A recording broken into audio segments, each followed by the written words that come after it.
4K. So, and I see also we're being live streamed. So we're going to YouTube as well. Is that correct? Yes, we are now live on YouTube. Okay, hello, YouTube. It'll be an extra minute to get it going tonight, unfortunately, but yes, we are now live on YouTube. Okay, and I already see a hand up from John KK4, and I can't see the rest of the call. KK4 ITX. Do you have a question? If so, you're on mute. No, I was just responding to your question. Okay, so you're already using HamPi as a 1.4? I have an earlier version. I'm just getting back into Raspberry Pi. Gotcha.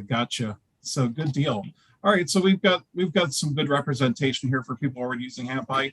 How many folks, I don't know if you want to do a show of hands or if you just want to chime in, how many folks want to actually have a Raspberry Pi or are about to get a Raspberry Pi and want to try out HamPi on it?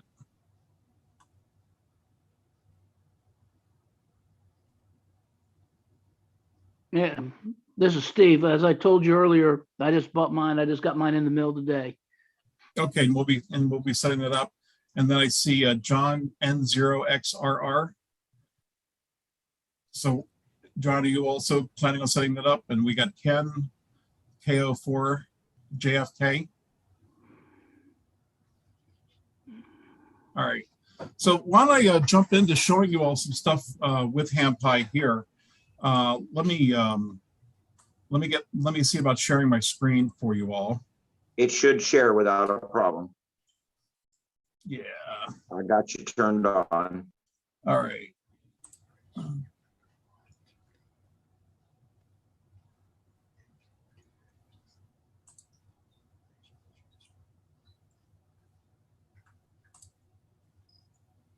Oh, they have changed the way screen sharing is happening.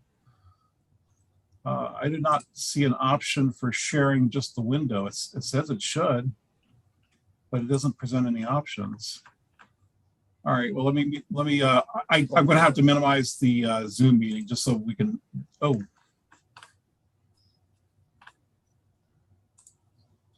Let me bring that back.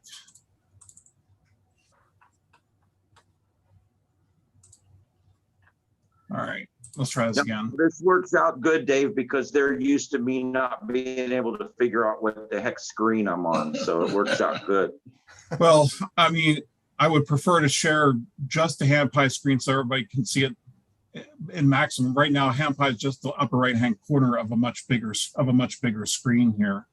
But when you first get HamPi and you start it up, it's going to look something like this, although you'll probably have two dialogues up on screen, one asking you to finish setup of HamPi, and then another one which is going to ask you, well, the other one is the QSL-ware NAG dialogue. And you don't have to send in a QSL card, but the only way to learn how to disable that dialogue is to send me a QSL card, and then I email back instructions. So one of the very first things here, let's take a look at is HamPi comes with a number of backgrounds. I don't know if you all knew that, but if you go to the preferences, and let's see if I can bring this up under the appearance settings. If I click here, I can actually choose different backgrounds. Like we have an FTDX 9000 here. All these are under the appearance settings. I'll show you what's more here. Under the Raspberry, you select preferences and appearance settings, and then you click under picture, and then you can select, like for example, here's D-Star wallpaper here. Let me just move this into the corner. So there's all sorts of different alternative wallpaper installed on here. For example, when all else fails, amateur radio. So I'm going to go ahead and just leave that up on screen for the moment. So I'll select that. So that's one of the things you can do. Then I heard about running FLDigi or WSGTX. I have not touched FLDigi at all. on this. So let's, and I'm not running any other programs other than a terminal window. Let's go ahead and go under the ham radio menu to the FL Digi Suite. I'm going to start up FL Rig for rig control. And some of you all might be familiar with that. We're going to dismiss this little dialog here. And I'm going to go under Config, Setup, Transceiver. And I have an ICOM IC 7300. So I'm going to scroll down until I see the 7300 on here. And select that. And my port is going to be, this is one of the ones I can use for the port, is the dev/dev/serial/by ID, and you see the USB Silicon Labs. Or you can also scroll down all the way here, and it's actually TTY USB 0. In Linux, these are the equivalents of your COM ports on a Windows machine. And unless you do something special to assign it to a specific port, your USB-based radios are going to show up as TTY USB 0. What are you doing? If you got multiple things plugged in, it might show up as USB 1. And then the baud rate I think I'm supporting on here is 19200. So let's take a chance and see if it decides to initialize. What? So being here has my stuff in it? Oh, and we did.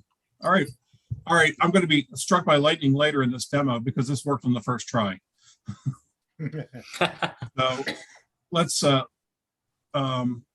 have it on 10 meter FT8 here, which is 21.074. Now that I have FL Rig running, you can actually use either FL Digi with FL Rig, or you can run WSJTX with FL Rig. I don't know if you all knew that, but FL Rig can drive WSJTX and act as an interface between WSJTX and the radio. Now, I have already started WSJTX up, so what I'm going to do here is I'm going to open up a terminal window, and I'm just going to do a little cleanup real quick so that it starts up WSJTX brand new. So this is not something normally you would have to do. Okay, I'm going to get rid of this ini file. And then I'm going to go up under another directory. So you all don't have to memorize this at all. Could you full screen your VNC viewer on your computer? That's nice. That would be, oh, that's outstanding. Much better. There we go. Is that a little better? That's much better. Yes. So, and actually that ties into something else I should probably show you all. If you try using VNC with HamPi out of the box, it does not work. And what you have to do is you do have to run a program called raspi-config. So I'm going to run this su do raspi-config.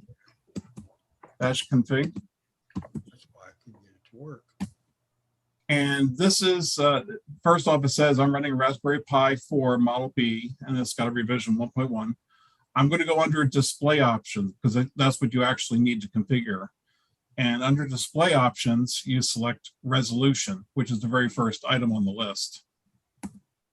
And this is where you can set a screen resolution. And by default, nothing is set. So VNC doesn't have a screen to log onto.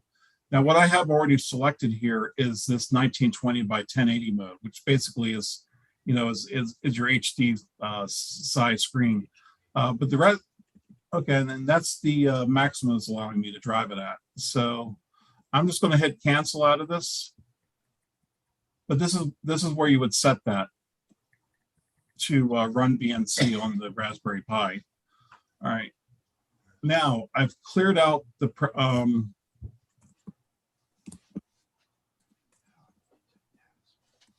okay, I've cleared out all the preferences for WSGTX. So it's going to start up brand spanking new now.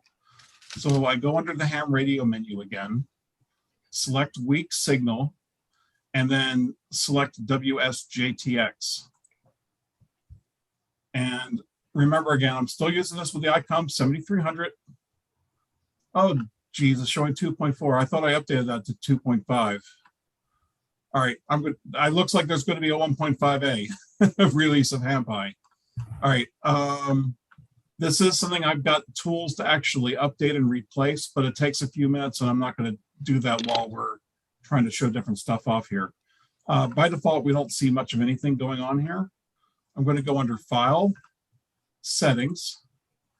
First thing I'm going to do, because it'll complain about it later, is I'm going to go under Audio. As I mentioned, I have an ICOM 7300.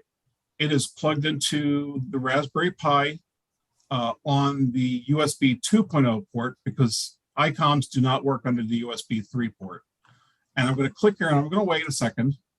But there's the ICOM 7300 sound card is going to show up as this Burr Brown from TI USB audio codec. You want to make sure you select the one that says input. So this is ALSA_input .USB.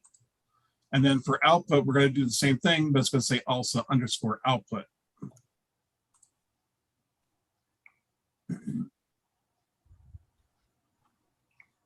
Okay, there's ALSA output, and there's the USB codec.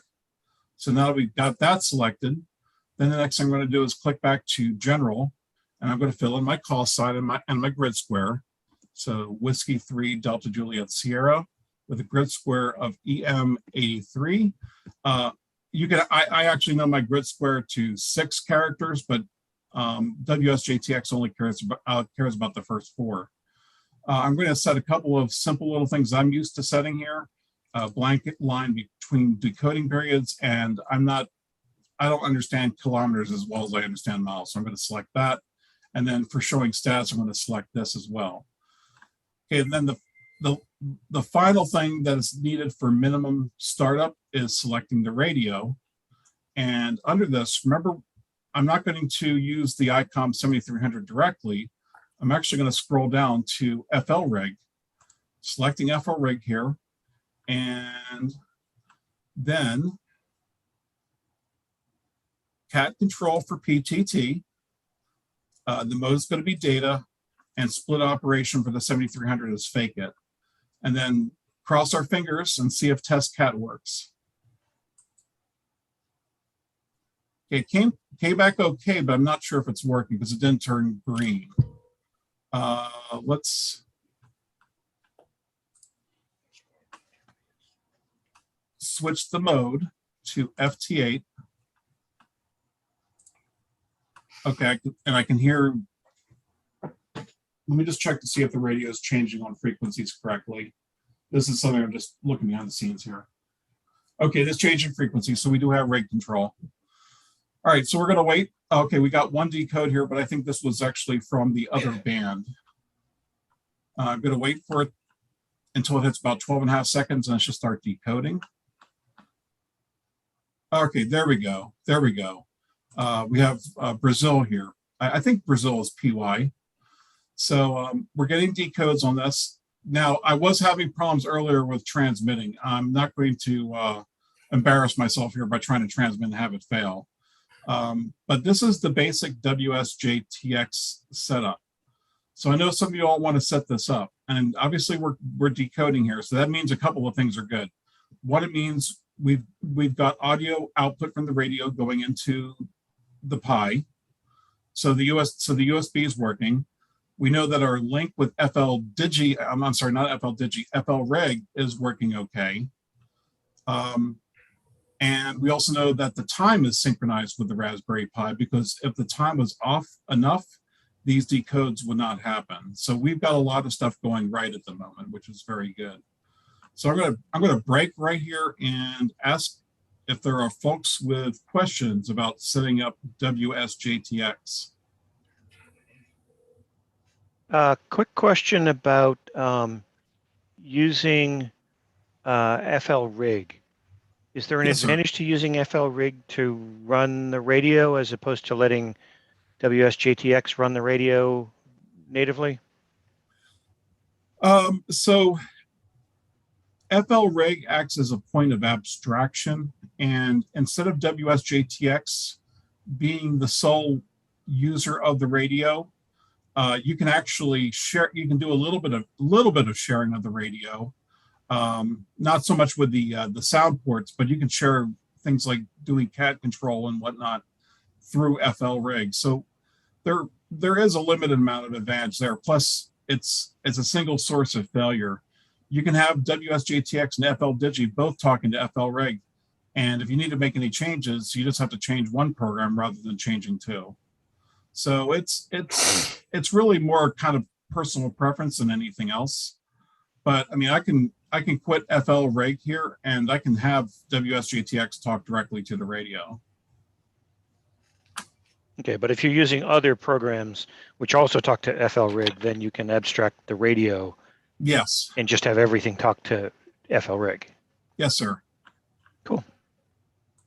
So also with some of these programs, you can actually with FL rig, you can actually program you can write a little program, like a little shell script, that tells FL rig to send various commands to the radio, and you can program this to run them at certain times. Now, I didn't do this with FL rig. I did this with one of the other programs that comes included with HamLive. And I actually would have the radio, I would actually shut down WSJTX and FL rig, FL Digi, all that stuff.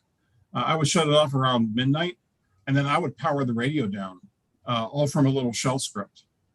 And I can show you guys that shell script, and I'd be happy to share it as well.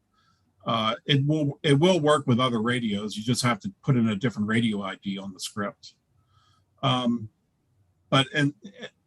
I would have it auto shut down the radio at night, and then back at like 6 a.m., I would have it turn the radio back on and relaunch these programs like nothing ever happened.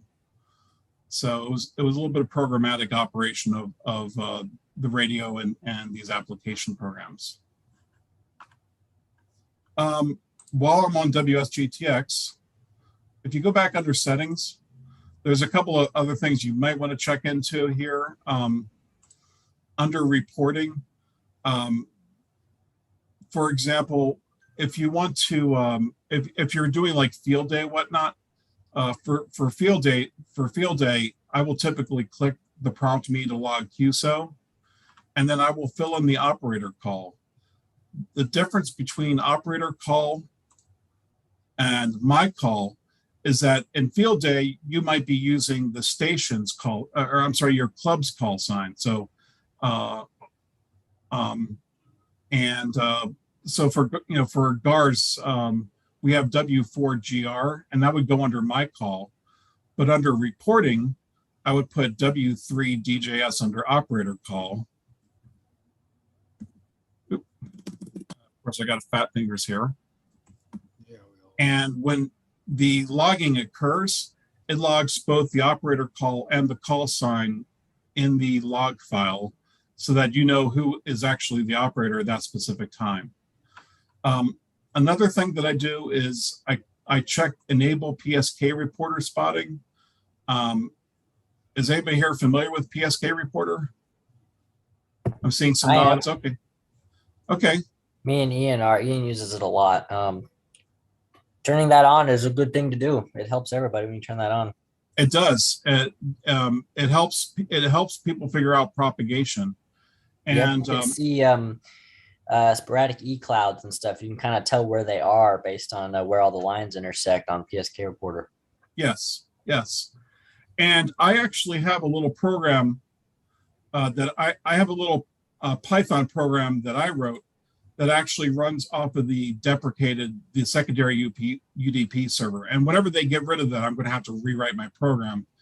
But it acts as a conduit between WSJTX and the logging program N3FJP. And it actually, the two programs don't know how to talk to each other. This allows the WSJTX to log to N3FJP, although the latest versions of N3FJP, I think they're finally making them WSJTX compatible. So there might be no more use for my little program, but it was a good program while it lasted. Okay. If you guys, for example, you want to run FT8 and FT4 on different frequencies, you right click here and select insert, and you can add more frequencies in here. Instead of like, so if I select mode FT8, I could put in 7.090, and it will show up in the menu as a different frequency that you can use with FT8. In fact, let me click over here and see 7.090 is now showing up under 7.074, which is the default frequency. A lot of times you'll get de-expeditions showing up on 7.090, or, it really depends on the de-expedition. But in that particular case, you need to switch on, you usually need to switch on a Fox and Hound mode in WSJTX, which is a whole different ball of wax. So I'm going to,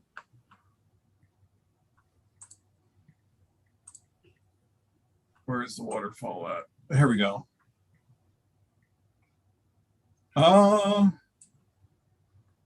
I thought I might have seen the signal here before, but no, I don't see anything now. So I don't think anybody's on 7.090. Not on this cycle. Let's try the other cycle. And yeah, once again, I'm not really seeing anything. We should see something like one of these little guys here. And also, we're only looking up to 1400 on the channel, or I'm sorry, on the frequency.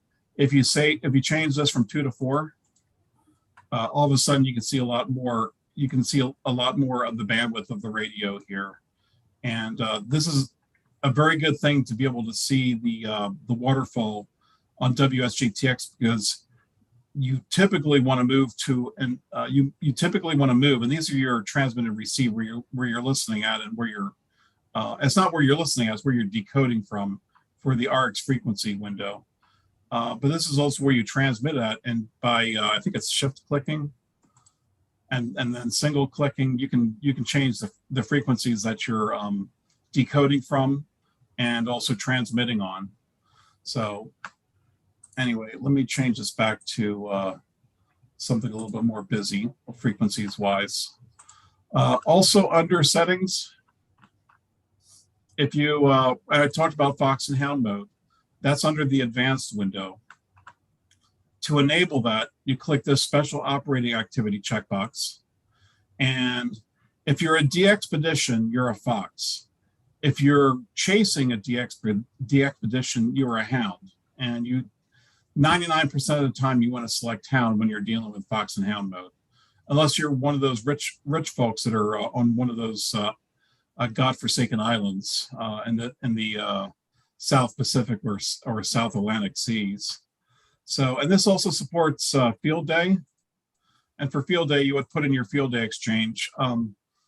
For Gwinnett Amateur Radio Society, we're almost always an 8A GA. 8 alpha, we usually have 8 stations running in an alpha configuration, and then of course we're Georgia, so GA. But you can also configure this to run RIDI Roundup and the North America VHF contest and the worldwide Digi contest. So you can turn all that stuff on here. But since we're not doing that, so I'm just going to check that off. And then the final thing I want to show is under the colors menu. This is where you can turn on all the color coding for the heard stations on the left-hand side of the window. And I typically do highlight by mode, include extra entities right here, and then I click under rescan ADIF log. That's the format of the log file that WSJTX uses. And to be honest, it uses a couple different format files, but ADIF is the one that you're typically interested in right here.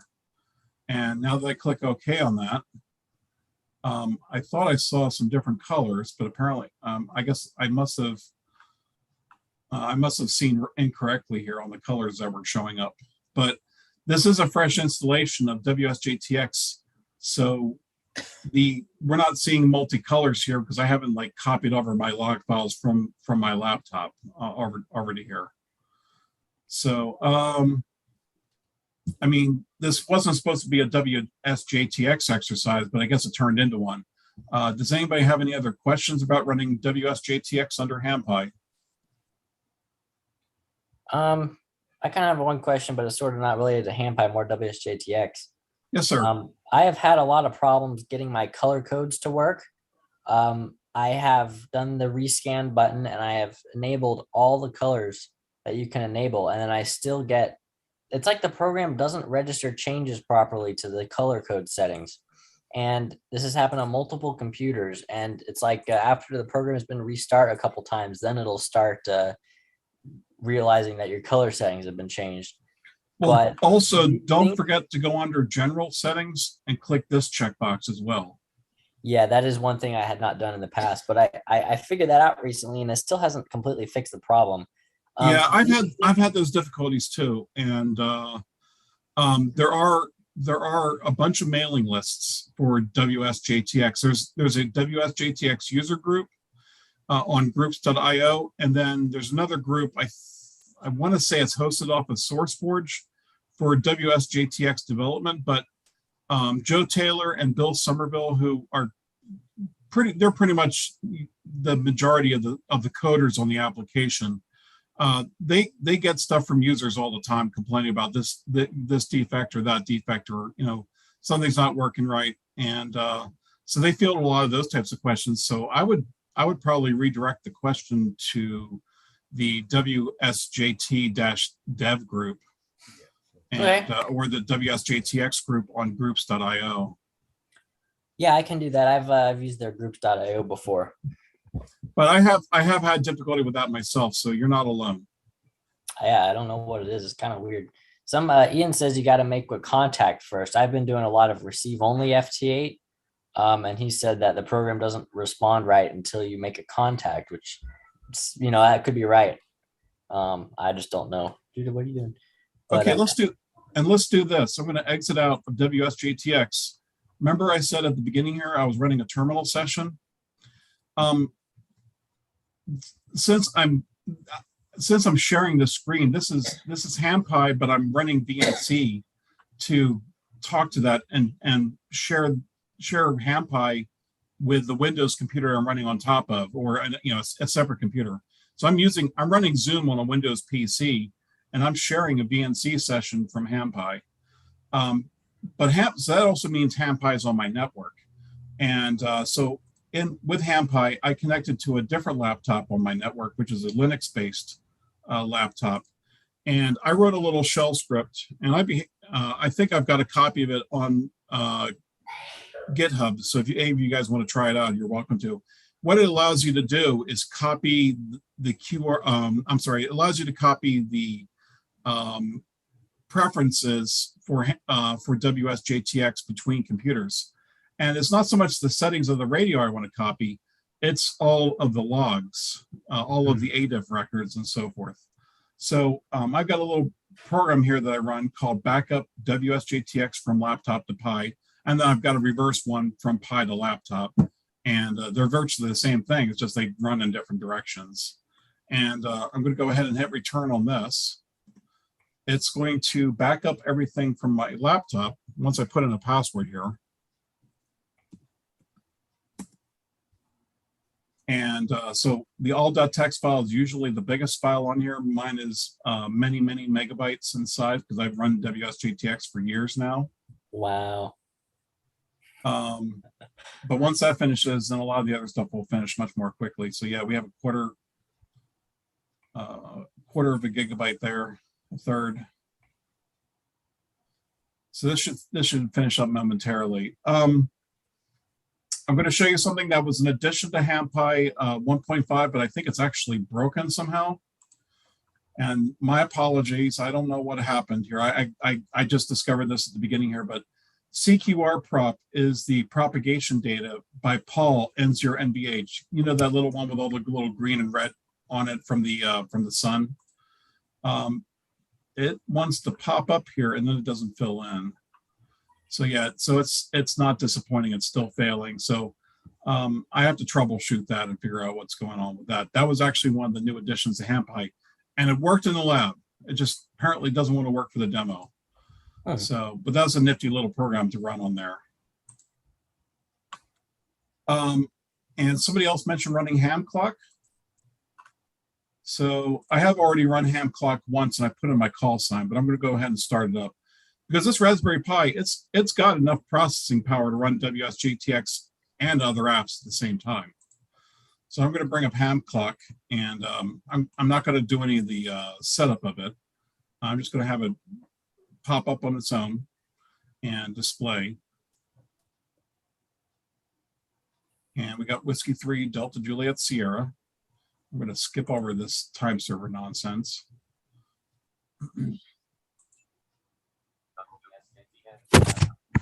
Okay. And this is almost about to display. I don't know why ham clock has such a slow startup, but it does. And there we go. So we've got our world map right here. I'm not sure what some. I build a HamPi. I don't actually run a lot of the programs on here.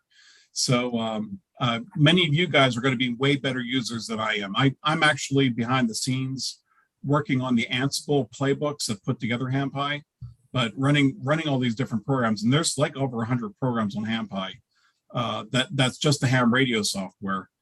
That's a lot for any one person to keep track of. But this ham clock actually does have a lot of features. So while I was joking about it taking a long time to start up, it actually has a DX spotter client built into it. So you can actually supply DX spots on here. And that's a whole different thing to set up and configure. But ham clock is a lot more than just being a clock. It's, showing us 36 minutes after midnight UTC. So, all right. The WSJTX backup finished in 2 minutes. I'm just going to go ahead and minimize this window now. And I'm going to relaunch WSJTX, and we're going to see after rescanning the ADIF log whether or not it shows up colors properly for me. And that could be that could be the same issue that was just mentioned. So let's see here, File, Settings, Colors, and we want to rescan. And I don't know how long it takes, and it doesn't actually give you any feedback about this. I'm hoping it starts an independent thread that has nothing to do with the settings dialog being up. If you don't know what a thread is, don't worry about it. That's computer tech talk. Okay, we are getting multiple colors now. So I have not made contact with M0 ICR, but looks like I'm not being disappointed by the radio here. It is not transmitting for me. So that's a different issue. And it's probably, I honestly haven't touched the radio in a long time. So there's probably something that got changed on it.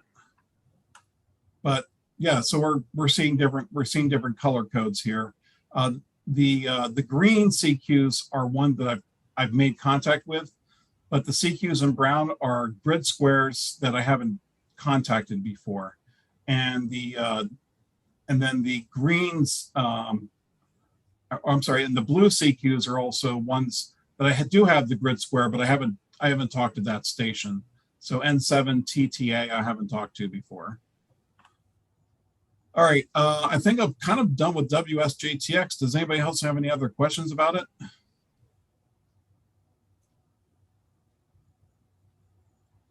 All right, I'm going to move along.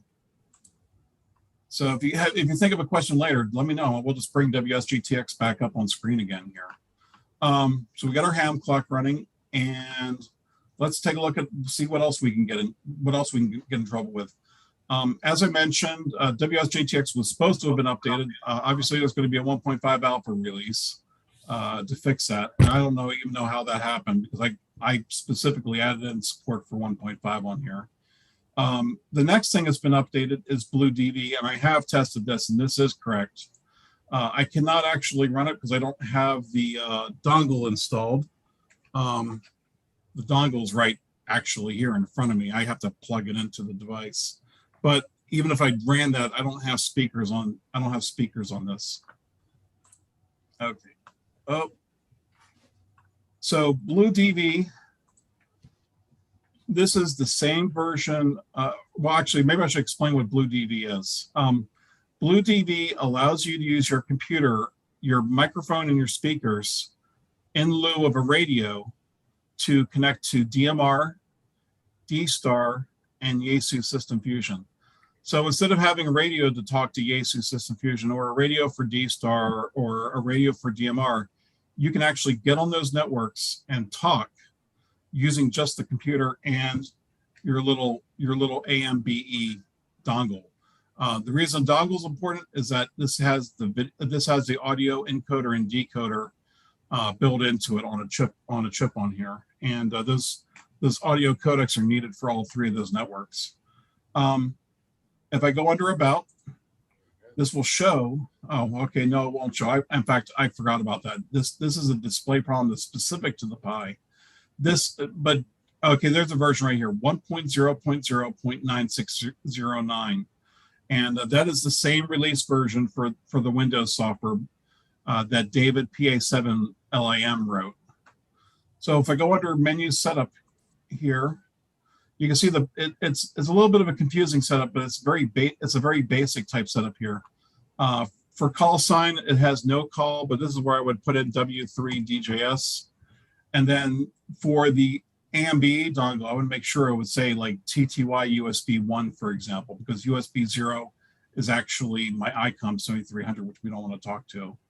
And for D-Star, you can configure what network which talk group we connect to first with D-Star. And then for DMR, you can actually fill in your DMR ID. And you, believe it or not, you fill in that ID several places here, not just these two. It's also under here, this DMR ID on the AMBE side. And then Yaesu System Fusion, it's actually almost hilariously simple to connect to their network. They don't authenticate anything. You just have to have something that looks like a call sign and you're on their network. D-Star and DMR are actually validating validating your DMR ID or your call sign on D-Star. So, but this is not going to be a very good demo without any audio, so I'm just going to quit out of it. But we do have Blue DV available finally, and this is with version 1.5. So I'm going to exit out. One of the other programs I said was new for version 1.5 is SDR++. So I'm going to go under Ham Radio menu once again. I'm excited about this. And under SDR++, I can launch that. But you'll notice we have quite a few other programs for software-defined radio. GQRX is one that's a very lightweight one that's really good for Raspberry Pi Model 3s. But if you have a Model 4, you can run Cubic SDR or SDR++, or even the really heavyweight SDR Angel. SDR Angel is actually written for desktop PCs, but if you're patient with it, it will run on the Pi 4. So I'm going to go ahead and start SDR++, and this is a brand new edition.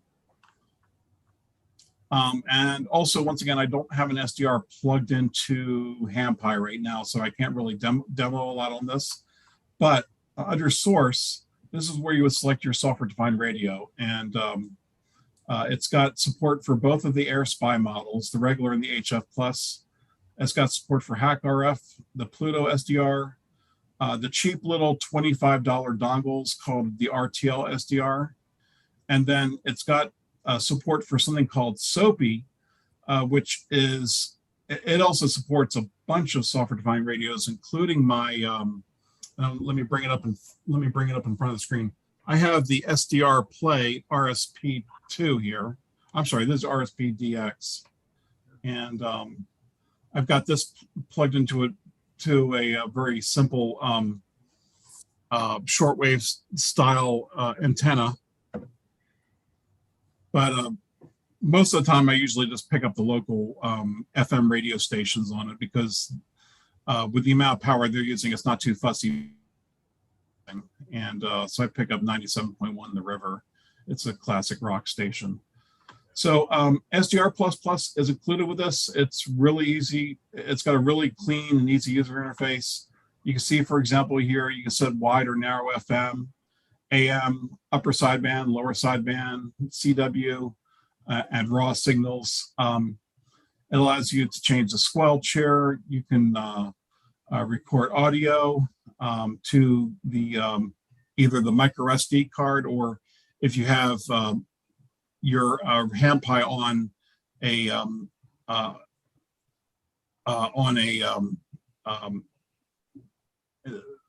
A network kind of thing. I'm sorry, not a network. Wait, you could copy it to a network. I'm trying to think of the word and I'm blanking out here. It's what the silicon-based storage devices. Oh, it's the solid state drive. Yeah, solid state drive. Thank you. I just blank on some words sometimes. But yeah, I have a solid state drive and it's 128 gigabytes, and that HamPi is running off of that. So HamPi runs pretty much as fast as it can on the Pi 4. So anyway, so without an SDR plugged in, this is a really short demo here. But I'm assuming you can If you do want, things like changing the frequencies just by either clicking or running the mouse wheel up and down. if here. you want to try something, I actually have a software-defined listening station set up that's accessible over the internet. It's like part of the SPI server network, and this actually supports SPI server. And I can tell you the IP here. Just Okay, type in, or if you want to send the IP via text message so other people don't connect to it, because we're on YouTube. I know we are. It's not like the actual IP. It's a it's okay if I put it out there. Just type in radio, the word radio, and then dot, and then the word MINE, and then the word test with no dot, and then dot land, LAND. Dot LAND. Yep. And then when do you see the button that says below that, it says offset mode? Click that and set to custom. And then where it says offset, select all that text right there and replace it with 125, and then press enter on the keyboard to make it autofill. And then go ahead and hit connect. Okay, radio.mindtest.land. Yep. Port 5555. Yep. All right, I'm clicking connect here. Change the sample rate down to like 300 kilohertz. It's right underneath the disconnect button. Yeah, right underneath disconnect. Change the sample rate to 300 kilohertz, otherwise it'll probably lag. And turn the gain to something like 20. I would say it says 0 right now. There's no it doesn't say gain. It's just a slider. There you go. Or actually, that should be good right there. 6. And then just push the play, the little play button. Because when you connect, it doesn't automatically start the stream. You have to actually hit the little play. There you go. What frequency do I need to be on? Or don't worry This is about for HF. So go down below 24 megahertz. Go to 40 meters. You should see a lot of activity on there. Okay, and of course I don't have audio here, but we can definitely see the waterfall going right here. If you all want, I could try to see if I can get audio plugged in. Do you all want me to do that? I I'm mean, seeing we some believe you. nods. Give me a second. I have a Bluetooth speakers. If it's charged, this will be a good demo. If it's not charged, this will be a really short demo.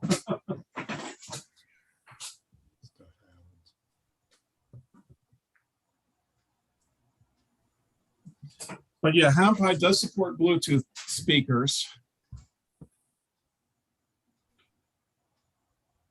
And Power on. all right, go out. Go out. let me pair HamPi to your speaker. Harry. What are you doing? I can't see. Yeah, because the lights are out. It's on your computer.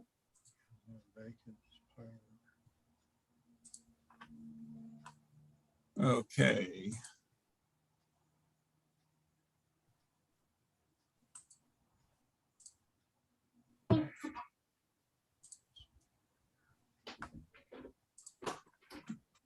Close the door when you go out.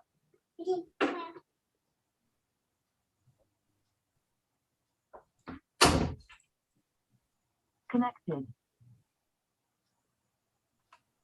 Okay, I might need to quit out of this and restart to get the audio running correctly.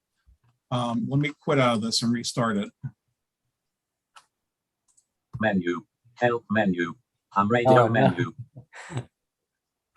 Weak signal menu. Training menu. Radio. Uh-oh, it's probably Okay, gonna we try do know the manually. audio is working, but apparently it didn't take the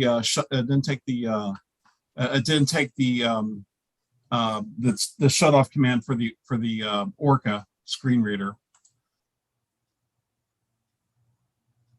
That sounded like a Bow thing that was all grown up.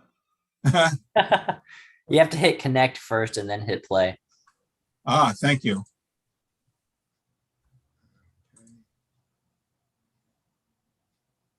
Okay, is there an audio source for output here? You gotta scroll down. It's there should be an option below the frequency manager.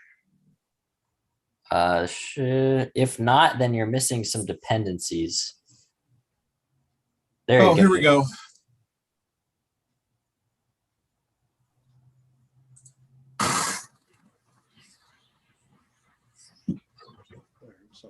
Now Zoom is going to, by default, it automatically adjusts the volume of your microphone, so it's going to filter out the sound of the static from the speaker. Okay, so now we have some audio here. And all right, let's start going up. You're in, I think you're in wide FM mode too for receive. Oh, thank you.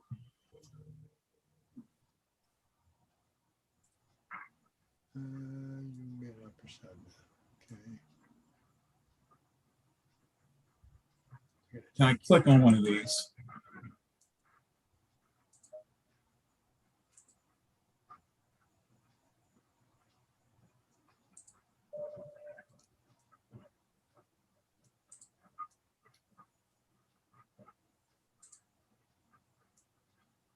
Okay, I saw somebody I thought talking right here.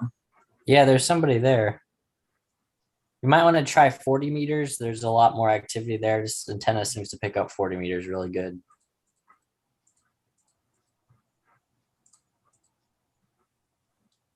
And I got to change my mode too, so give me a second to do that. Yeah, boy, 40 is busy right now on FT8. There's a lot of folks on there right now. Yeah, I would imagine. Oh, you guys can actually see it behind me here. That's my waterfall right there. Oh, you got home. Tell you what, while they're doing that, real quick, I want to tell you guys. All right, let me pause. 12, let me pause 12 meters and 12 meters and 15 meters. 12 meters and 15 meters have been wide open the last 2 days.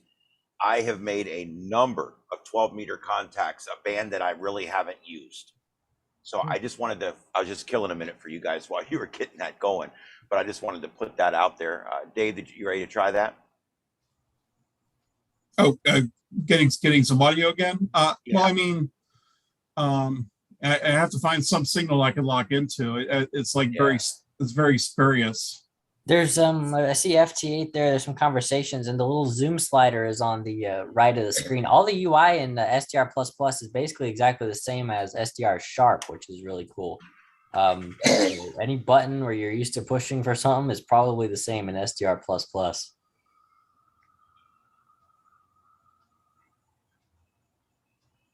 I'm trying to see if I can get on a particular conversation here. Yeah, I mean, here's FT8 right here. And if I do upper sideband, you can hear that very loud right there. Let's go back to lower sideband. And okay.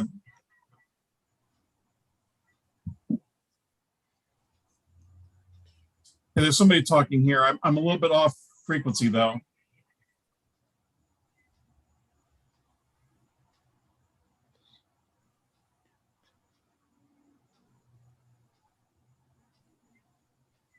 Oh, I of course, can't- it's I- not you're- transmitting. I can't wait till they write the scanner app to go with this.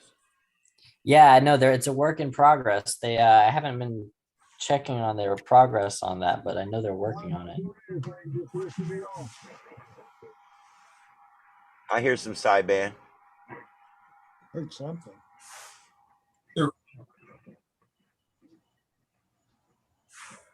Man, Okay, every but I time- can hear this is working. I'm a lot closer to this.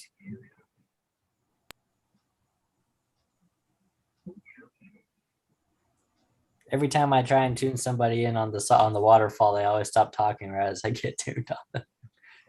So your luck's the same as mine. So, well, this is my smoke test for SDR++. I'm glad something's working on HamPi 1.5 besides WSGTX, but a little embarrassed that WSGTX is 2.4.0. But let me show you how to update WSGTX. And I'm going to run that in the background while we do other things. So I'm going to close this up. And I'm going to grab one of my terminal windows here. Okay, so I've got a program, and you don't need to change directory. You just need to run it. It's called Update WSGTX from source. And it takes a while to run, but it will update WSGTX to 2.5.0. And so what it does is it does an automatic download. Wow. Wow, It I didn't downloads know it, about that. it runs configure, and it will make sure it has its dependencies, it will compile, it will build it, and it will do everything it's supposed to do. So I'm just going to shove this in the back. Oh. Okay, it's Uh-oh. all right. We've got a new thing I got to look at. Yeah. When the text switches from white to red, that's bad. That's bad. That was bad. Okay, so I did not pay my toll for the demo gods today. Uh-oh. Hey, I walked out to a flat tire. So I literally walked out of work with exactly 20 minutes to cover 15 minutes worth of travel. And I walked out to a flat tire. I hooked up my air pump and it doesn't work. Oh man. Ian, are you at least back home now? Yes, I'm home. I'm in the shack, and my son-in-law came and picked me up, and I'll be going back to get my van from my work parking lot tomorrow. Okay. So Well, no harm, no foul. I just had to open the show from work. It's no big deal. Okay, well, I hope that you're able to get everything resolved tomorrow and get your sled back in shape. You know, I got to tell you, overcoming the gremlins is part of the fun here on the TechNet. That is absolutely right. So, anyway, I've got lots of different programs in HamPi. I can show whatever. What do you all want to see, or do you just not know and you just want me to explore different things with you? One quick question, Dave. When I asked Google to find HamPi, it found your GitHub, which is at release 1.4. Yeah, I need to tag that release. Thank you. Okay.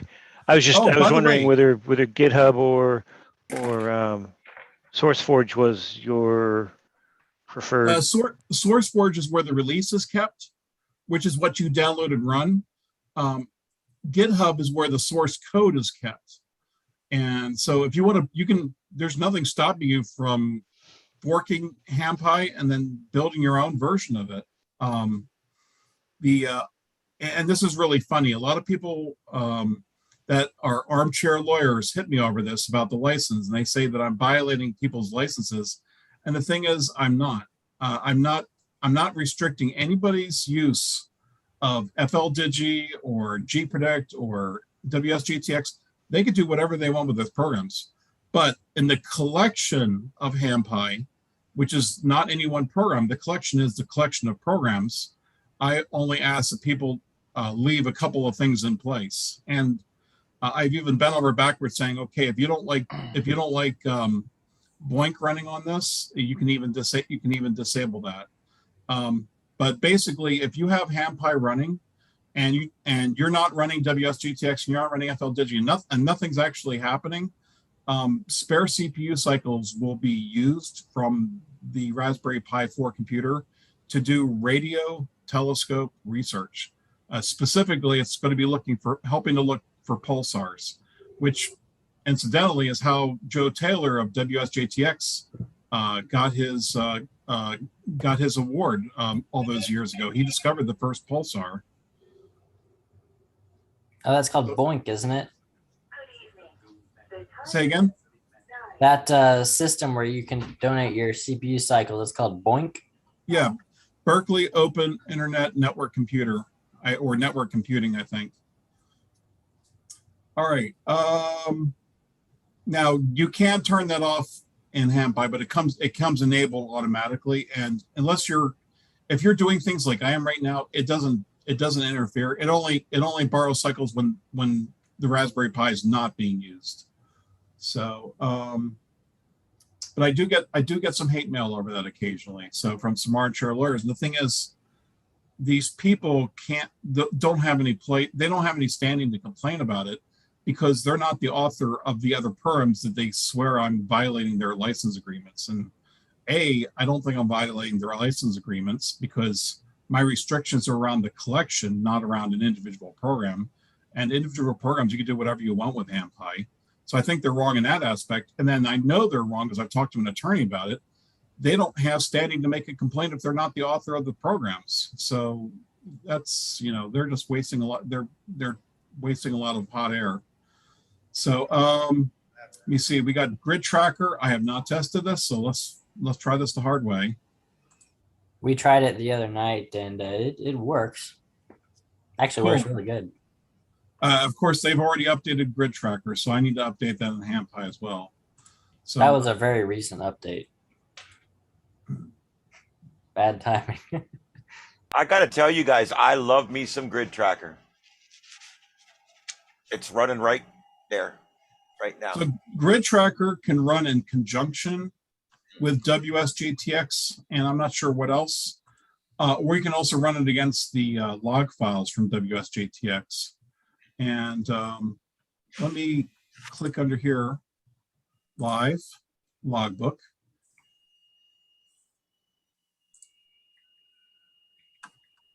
Where is, I have not used this in a while.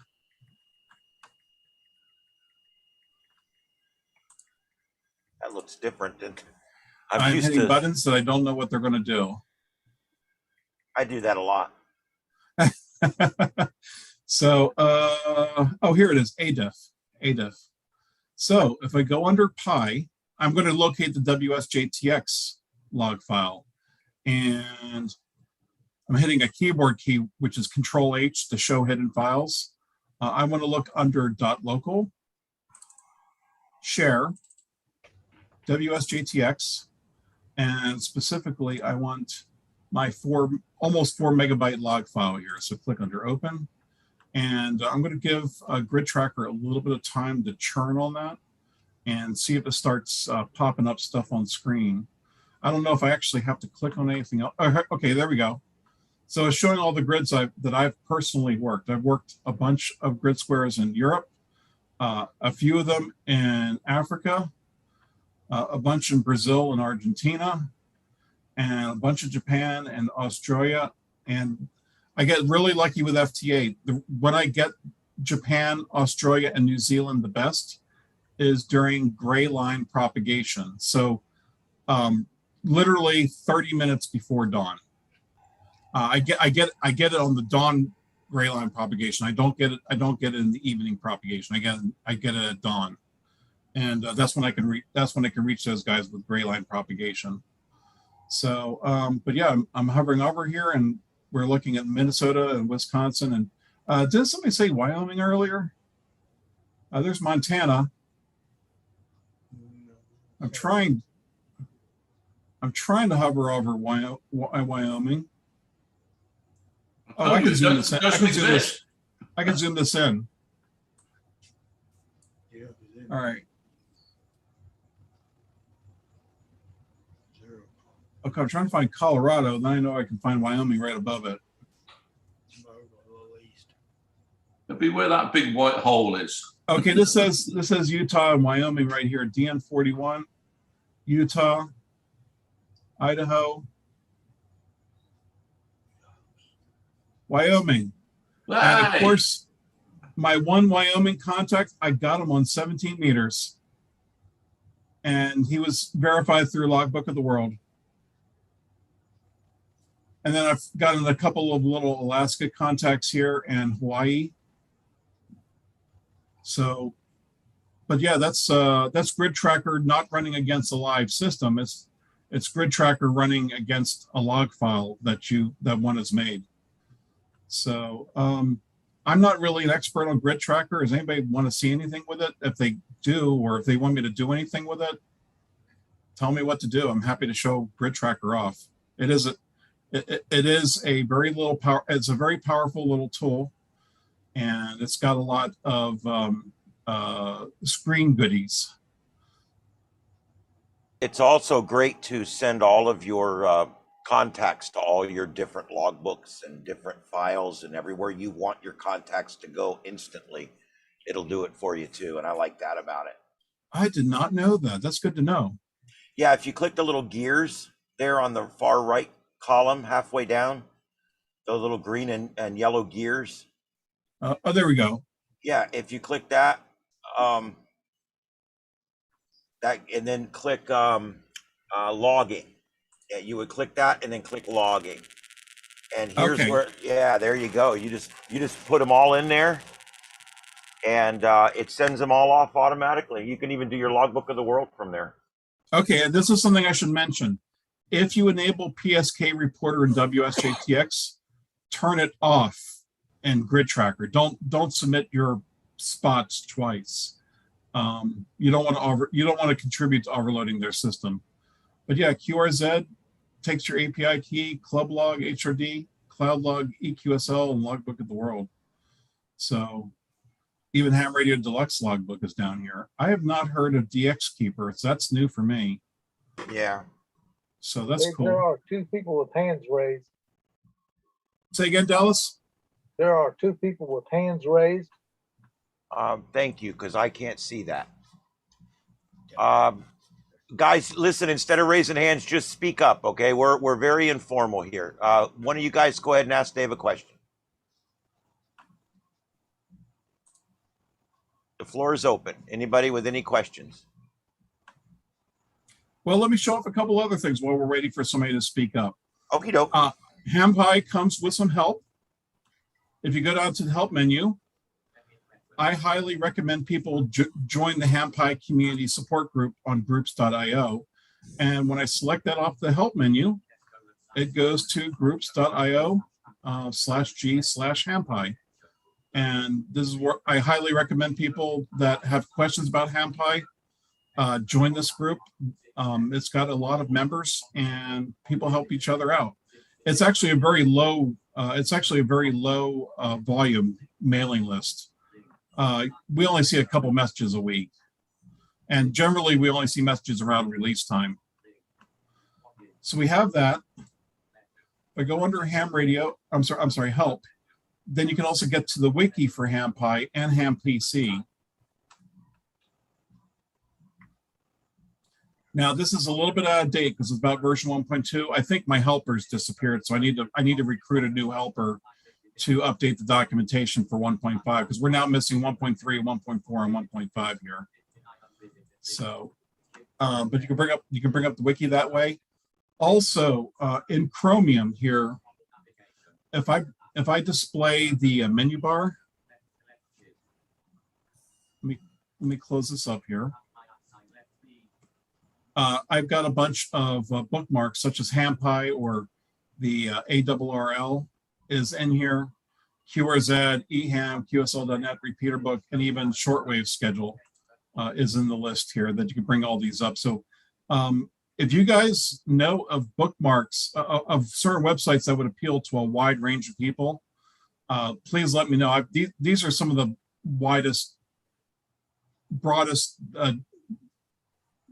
these are some of the websites that appeal to the largest number of people right here. So, and so they're on the bookmark on the bookmark toolbar. And let me see.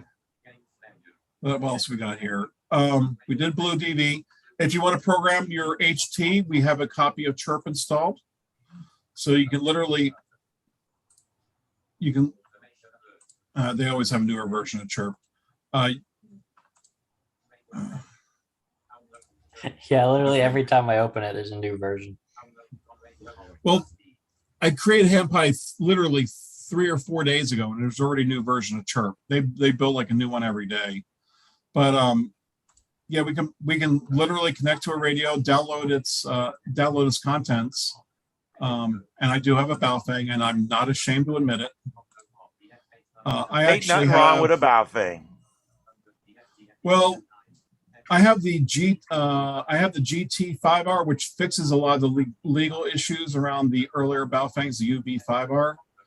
The GT5R actually fixes the problem where there was spurious emissions on the 2-meter harmonic. So I guess it would be up in the 4-meter area. Oh, you got the censored version. It is censored, yes. I have many Baofengs. So I'm going to start calling them Spartacus. I am Spartacus. I like my Baofengs. I actually have several TYT portables that I like even better. But Baofengs have been great for me. It is what it is. By the way, I don't know if you guys knew this, but Chirp, you don't have to program everything in on your own.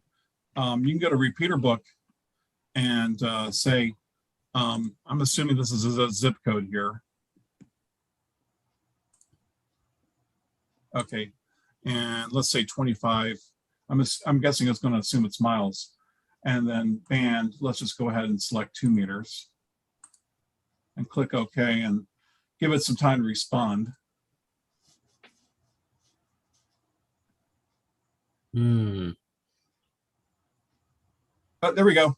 Just had to be patient. Just had to be patient. So we brought back a bunch of 2-meter repeaters right here. This one here is I know the fellow by reputation, KD4YDD, and W4BOC is Alfred Memorial Radio Club, and W4GR is my radio club, Gwinnett Amateur Radio Society, or GARS. So we talk on the 075 repeater, and then our backup repeater is the .255 repeater. So yeah, you can actually query websites and get back repeaters, and you can program in your radio that way. Oh, this would be a good time to plug the tech team repeater list that Ian made. It's got like a lot of really good stuff in it. Oh, go for it. I was actually just going to say that on my QRZ page, I don't know where else I have it, but on my QRZ page, if you scroll down almost to the bottom, you'll see the little serial plug, which is the actual logo for Chirp. Where you see that, I have about 4 different images there you can download. I have the Aries standard frequency list for Lee County, which also has Collier, Charlotte, and Henry in it. What's your call sign? KO4EFS, Echo Foxtrot Sierra. And here's the thing with my standard frequency list. If you look, there's one that's just the Aries list. There's another one that is the expanded Aries list. And what I did was I took all the extra spaces and I filled them in with all kinds of really cool stuff. Everything from fire channels, forestry, marine band, FRS. I mean, I just filled them full of everything.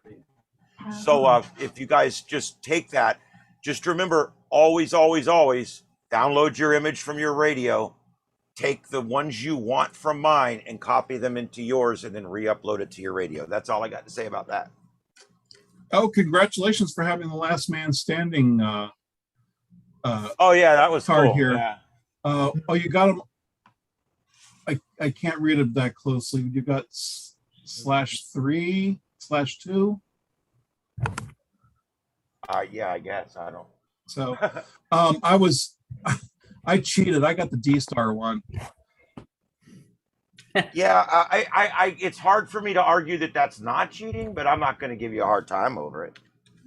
Well, you wouldn't be the first person. Let's see. Oh, this is a beautiful station here.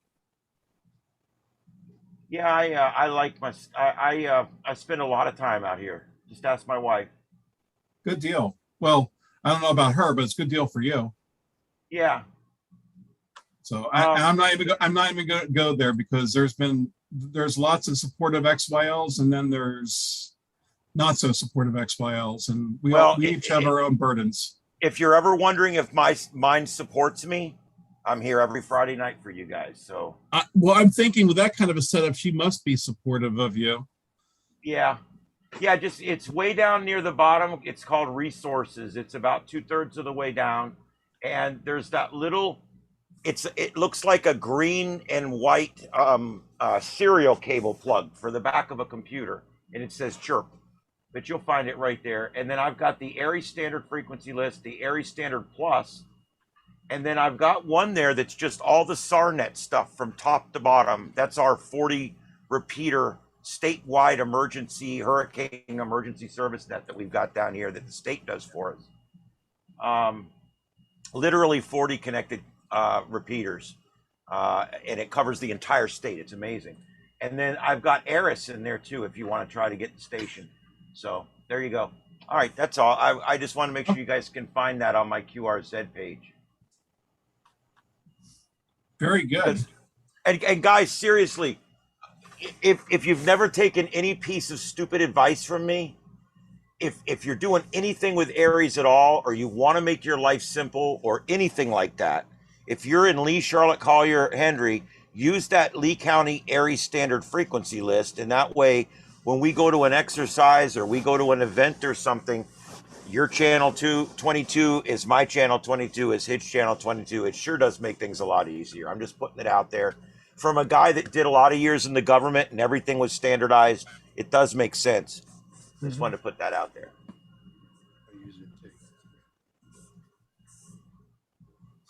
Oh, by the way, in HamPi 1.5, I also added the 1010 QSO logger. I had some 1010 folks say, hey, would you mind adding this to HamPi? I said, sure, I'd be happy to, as long as it fits. So I have very little experience working 10 meters single sideband. I mean, I live in a bit of a valley, so I can get 10 meter HF from other countries. I just have a tough time getting 10 meter from across the county. And so where you might be doing 1010 type stuff. So let's enter in a grid square EM83 and then go under file. You have to update this stuff when you start. And I believe the EPC data is the one that has trouble updating. So I'm gonna go ahead and hit OK and let it do its thing real quick. P070, 1010, and BP data. And but this was the new logging application. I guess it's taking a little bit longer than what I did before. So let's run. I'm going to let this go and continue running in the background. Let's go ahead and bring up one of the other logging programs here. Oh, we have Logbook of the World, Trusted QSL, and this is the latest version of source code that was downloaded. And says, you have no call sign certificate installed on this computer. And that's correct, because this is a brand new install of HamPi. Would you like to request a call sign certificate now? And my answer would be no, because I've got one on the other computer. Oh, there we go. Data updates complete for the 1010 logger. So I'm not going to request a call sign certificate, but I am going to bring up, it says an updated trusted QSL configuration file is available. Let's go ahead and download it by clicking OK. And successfully updated. So this should look very familiar to a lot of folks who use Logbook of the World. You may not know this, but the Linux version of this program, you can actually run it from the command line, and it has a command line interface. I have a program that I wrote in the Bash shell for Linux that will look at the WSJTX log, and it will maintain a watermark, like a high watermark of how many log entries I've looked at. And the ones above the high watermark will get uploaded to Logbook of the World. They will get uploaded to Club Log, and they will get uploaded to EQSL. And my little program, which I think is included with HamPi, does all this stuff. But you have to actually have to do a little bit of legwork, as in filling in your call sign and getting the API keys from the websites that need those for uploading data. So anyway, Logbook of the World is not going to do a lot of stuff here without me having my certificate installed, and I'm not going to go through all that just for this. Plus, I'm a little afraid of showing anything confidential on a live stream. So we're gonna exit out of Trusted QSL. So 1010 QSL logger, new log. Okay, so it gives an event we can do here. All right, so we have winter phone, I guess would be the next one coming up. And single sideband. Okay, so this, yeah, I think this is all the initial setup stuff right here. I don't know if I could just get away with just putting in a call sign. And low power. Oh, allows you to look up call signs using HamCall, QRZ, or the FCC website. By the way, the FCC website for looking up call signs, it's really flip a coin whether or not it works. It works 50% of the time for me. So, all right, there we go. So I guess this is where I can go ahead and so if I put in K1 fake call sign here and single sideband, I'm sure there's no 1010 number with a bunch of nines yet. And logged. Okay. So it logged it somewhere. I'm just not sure where to find it at. Display. Options. So the 1010 folks probably know this a lot better than me, but this has been added into it and it works just great. I think this is a Java application too. So it runs really nicely for a Java app on this. Oh, speaking of Java applications, so any of you guys do APRS? I'm a little familiar with it. We have we got the three big programs in APRS for Linux. We have Direwolf, which is the sound card input and output. It's a command line type program. We have Zaster, which is kind of the everything but the kitchen sink APRS program. And then we have Yak, which is yet another APRS client, which was Java based, which is what reminded me. And I'm going to start up Yak. And see, I'm just running this like a desktop computer. All these different programs are running. Would you like help configuring Yak? No, I'm stupid. Let's enter in no here. So, all right. All right, configure. Okay, so they have the configure by wizard, which is what I could put in. No call, W3DJS. And I'm going to select, let's just do a -4 here. Next. This is a fixed station. And let's just do a house, although that's a, I don't know why they got that labeled for VHF house. So, or you know what, let's just do a grid square here. So, no GPS, although HamPi does support GPSs using GPS daemon. And I do not know my latitude and longitude, and even if I did, I'm not plugging it in on a live stream. So let's click on next here. If I had like the latitude and longitude of the White House, I'd use that because that's one of the most protected places on the planet. So okay, let's add an APRS IS connection, which is the internet. Oh, and they're going to want a password here, and actually that's not a really secure password mechanism, but I honestly don't know what it is without running the website. So let's click next, unskip the interfaces, and skip the beacons here. So let's see if we zoom out if we get a map from somewhere in the world here.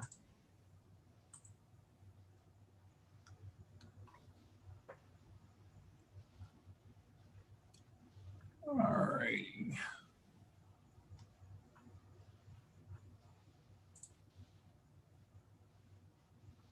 And again, this is why giving demos without knowing how the software works is a bad idea. View map, I am doing that. And do I have to?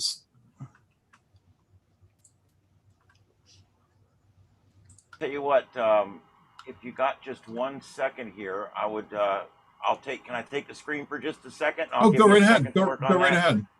Okay. I want to show you guys something real quick that's happening live right now. Let me switch my screen, stand by, share screen.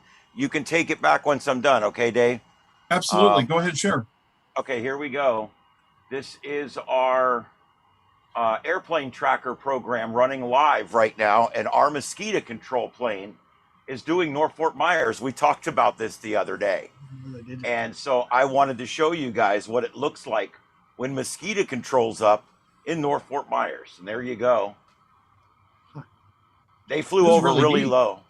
Yeah, it's pretty cool. I'm receiving this on an antenna that I've got installed out here at about 16 feet. And it's an antenna that I built myself that picks up 1.2. What is it? What is it, Joseph? 1.2 gigahertz? Yeah, it's a 1.090. And I'm picking up his transponder basically, and taking the coordinates from that. Oh, but I see the other plane in magenta with a magenta trail. Yeah, the trails tell you the altitude. The white is under 1,000 feet. This color here is much higher. You can see he's at 28,000 feet, 469 miles an hour. It's a FedEx plane going from Memphis to Miami. It was built in 1990, and it's currently 6.3 miles south of my shack. That's neat. Yeah, it's hella neat. Yeah. I can't get enough of it. I like it so much, I put up a screen, put up a computer, permanent. That's very cool. Permanent, yeah. Just in case the aircraft control tower goes down, they can call me. I can pick it up. So, by the way, not to be outdone, HamPi includes dump 1090, which is also an ACARS receiver, and it will display on top of a map, although maybe not as pretty as this. Yeah, I've got that here. There's your dump 1090 running right now. And it's there you go. Yep, and it's running with this program. Of course, we're on Windows here, but yeah. And but there's your dump 1090 running with your virtual radar in front of it. And of course, there's never a moment that goes by that FT8's not running in my shack. But yeah, I leave these running in the background, and then I actually have 3 screens on this computer, and I have different things on different screens. But one of them is my airplane tracker. Isn't that crazy? Is this fellow just flying back and forth just to get some practice time or something? No, he's spraying for mosquitoes. Oh. Yeah, he's literally, this is our mosquito control. It's actually a special taxing district that we have here. And they tax us each anywhere in the neighborhood of $5 to $50 a year, depending on how much property you own. And their job is to kill mosquitoes. And like every single other thing the government does for us, it's not all that successful. It's like a big crop duster. It's like the fire department comes, your house still burns down. The cops come, your house still got burglarized. Well, mosquito control flies over all the time. I still get my ass ate up by mosquitoes. So I don't know. Just saying. Okay, anyway, I'm just trying to be funny. All right, let's go back to Dave. I'll release my screen share. Well, now I need to go ahead and do a little bit of screen candy as well. Okay, I'm sending it back to you. All right, thank you, sir. All right, so let me let me get into satellites. If you guys yes. want to do satellites, we do have a satellite tracking program called GPredict on here, and this will give us a little bit of eye candy. First thing I'm going to do is go to edit, and I'm going to update the telemetry data from the internet. And you always want to do it the first time when you run with HamPi. And this essentially shows amateur radio satellites that are orbiting. We don't, and unfortunately, we don't have anything over the U.S. at all that's being tracked. Now, they're not all turned on. Let me go to preferences here, and which is the right? Okay, this is not the right place to add them. Let me see here.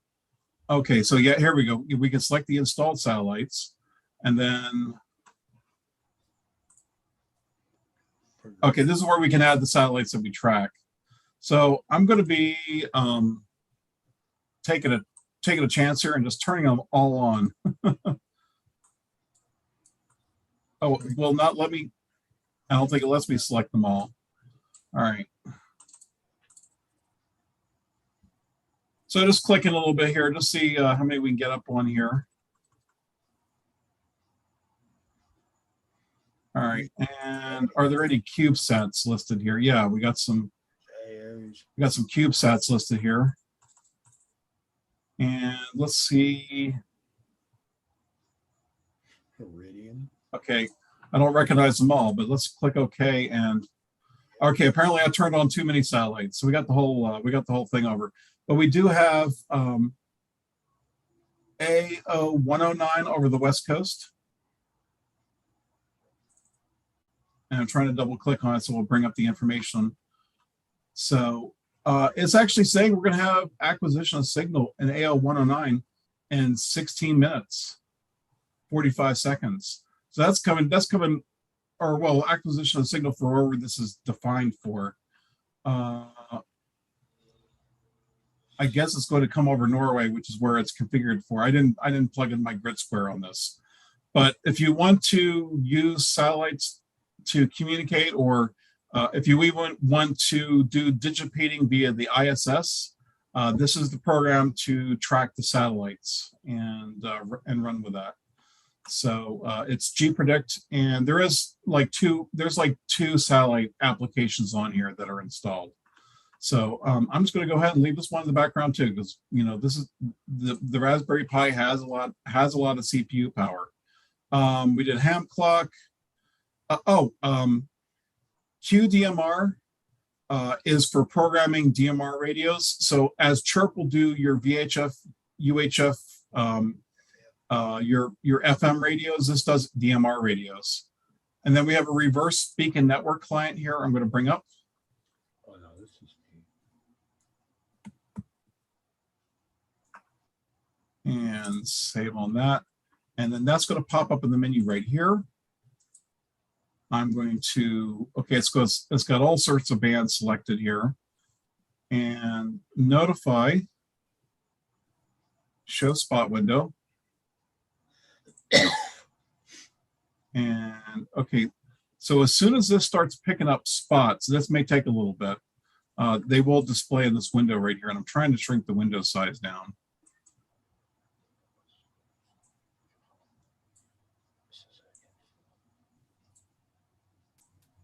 And I guess it's doing what it wants to do. So I'm just going to let that go.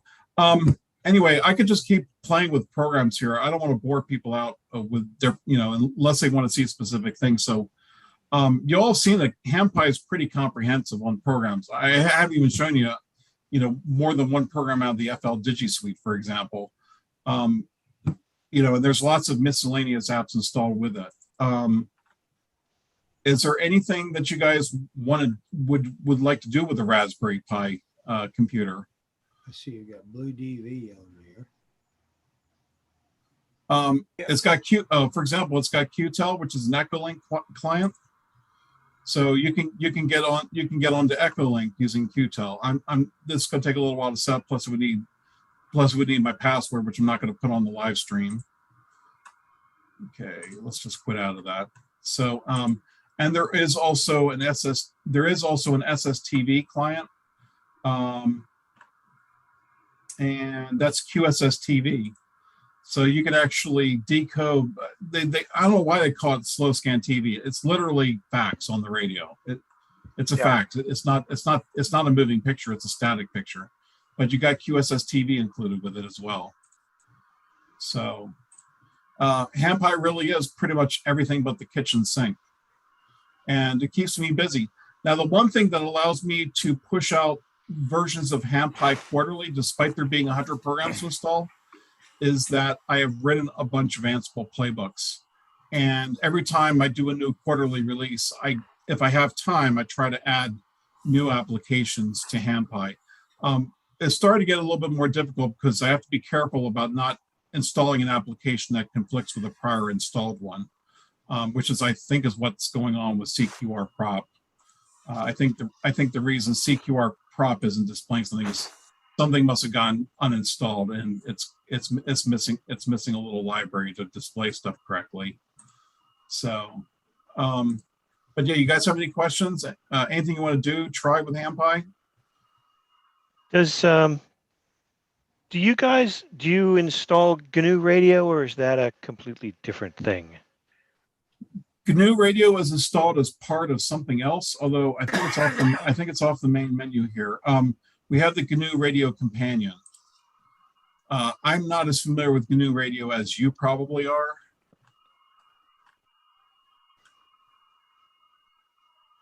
So, but yeah, this is the thing that allows you to hook up different blocks together and create all sorts of audio processing. And that installs okay on Raspbian, or the Raspberry Pi OS they call it now? Yep. Yeah, if you call it Raspbian or Raspberry Pi OS, it's pretty much the same thing to me. 32-bit or 64-bit OS? This is a 32-bit operating system, and that leads to a very good question. Why not have HamPi on 64 bits? It is because there is no Raspberry Pi OS that's a released functional 64-bit operating system. I do believe that there is Ubuntu 64-bit for the Raspberry Pi, but that does not come with the windowing manager that I use. If you look here, the fact that I have a ham radio menu, that's actually a very special thing meant for Raspberry Pi OS. Raspberry Pi OS is running XFCE window manager, which supports these menus. Ubuntu out of the box is running a different windowing manager, which doesn't support that. I would actually have to swap out the windowing manager on that, which is not something I feel really comfortable doing. The same way I've had a little bit less than stellar success with porting HamPi over to the PC. I have been able to get HamPi to run just fine on the PC, but in a very limited aspect. And a lot of people have tried installing my image, and they've had trouble with it. So I've kind of pushed back from that project until I get a lot more time to work on So it. it doesn't really make sense to run this on anything bigger than the 4 gigabyte model. Is that what you're saying? Well, no, HamPC is literally HamPi for your desktop computer, for your computer that runs Windows or Linux on an x86 processor. In other words, not a Raspberry Pi, but an actual PC. Yeah. Okay. So because I use these Ansible playbooks to construct HamPi, it was a really minor change to go from the Raspberry Pi to an x86 64 desktop machine. And it lent itself very easily to do that. Yeah. So, I almost forgot.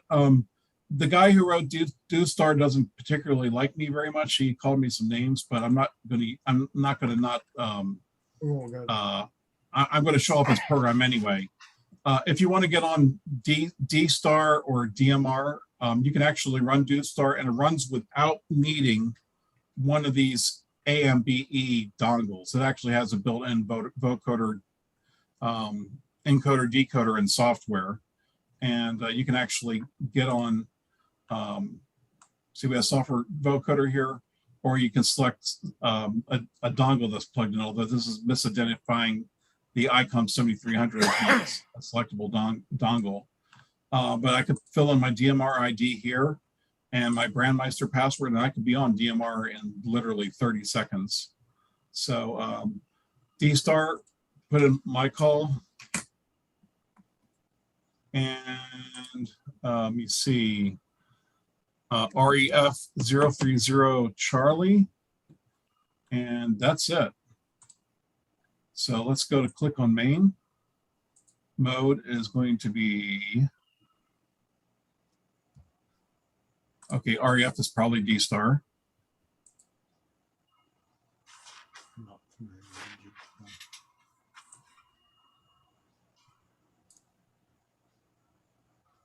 Oh, apparently I can select it here too.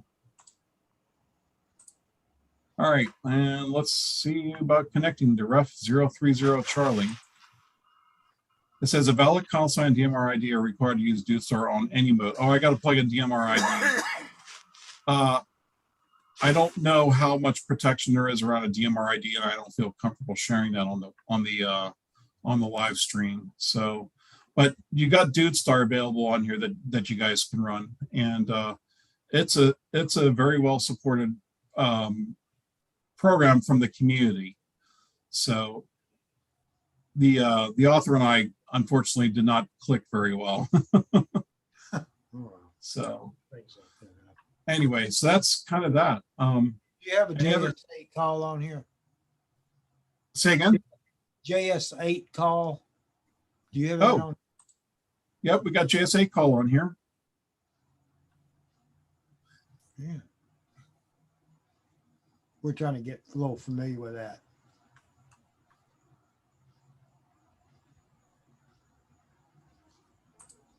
Okay, let me try to save a little bit of CPU here. Okay. So waiting for it to launch. By the way, I've met the author of JS8 call. He's local here to the Atlanta area. Yeah, I knew he was up there somewhere. He spoke before the NARFL meeting one night. Yeah, that's my recording. Yeah. Hi. All right, so Whiskey 3 Delta Juliet Sierra EM83. Once again, oh, so it's already, apparently is already picking up the audio. Sweet. And let's plug in FL Digi. I'm sorry, not FL Digi, FL Rig. Cat control, data packet, fake it, test cat. Okay, I heard the radio doing stuff. Test PTT. Okay, this is working for push to talk. I don't know why it didn't work for WSJTX. This is a little bit easier to deal with if the time offset's different. But since our time is already on, I'm going to be pretty happy here. I'm going to right click on all call and direct it to all call. I'm going to say query W3 DJS. This is a really noisy type message to send because there's a bunch of there's a bunch of other traffic it causes to come back. So you probably don't want to do this all the time. So it's transmitting my message right now. Oh, we're on the wrong frequency. Okay, so all right.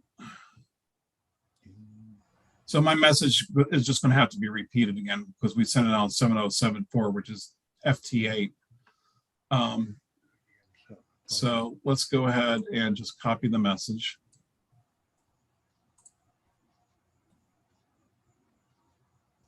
And I'm going to set it right here at 1400 and hit return. And it's going to wait for the next opportunity to start sending the message. But I'm not seeing a lot of activity on here.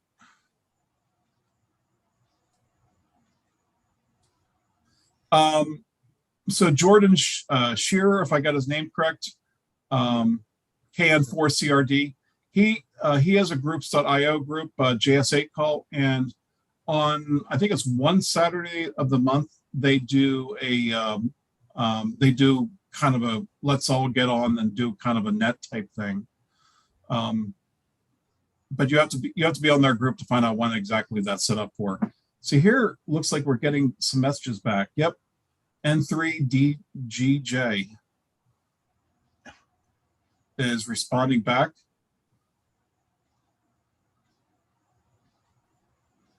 Oh, getting more messages back. So I'm obviously sending and receiving. I don't know why I can send on JS8 call, not WSJTX, but it is what it is. So lots of stations can hear me. So, and that's why you don't want to do that all call all the time, because you're causing a lot of other stations to be triggered to respond back to you. Is there anything you want me to do with JS8 call? I just want to see what you get a general idea what it was like.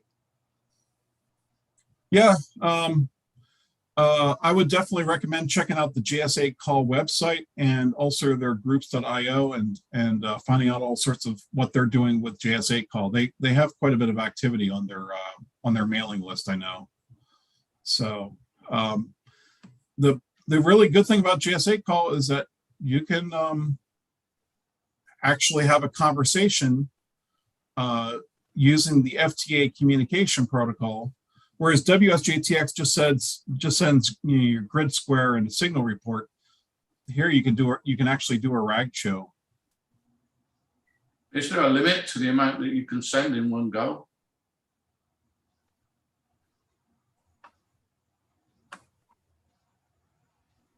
All right.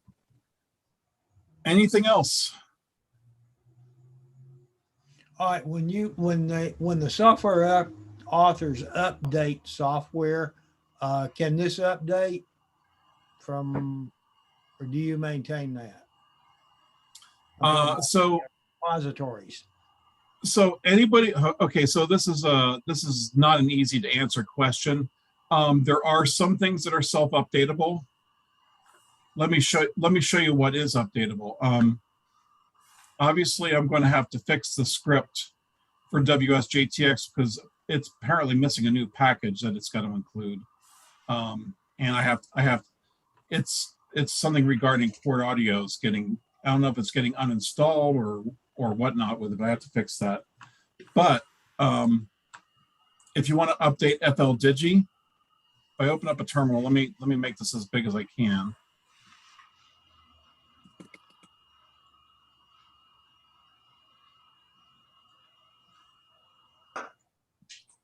Okay, I think that's about as big as I'm going to get on this. That's fine. Maybe a little bit too wide. I have update FL Digi Suite, and let me shrink the screen down a little bit.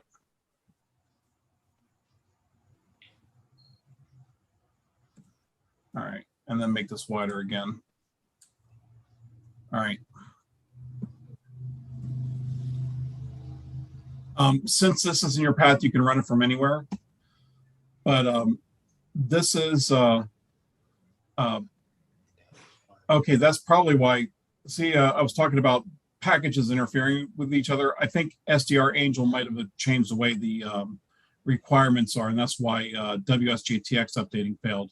But this is running through FL Message, FLW Key, FL Wrap, FL Digi, and it's checking the version on the internet, and it's checking the version that's installed. And if they're current, it doesn't do anything. If the version that's installed is old, then it doesn't. If the version that's installed is older than what's on the internet, it downloads the version from the internet and it builds it and installs it. So, but there's nothing to do here because we're up to date for once with FL Digi. Also, there is a built-in mechanism here in HamPi.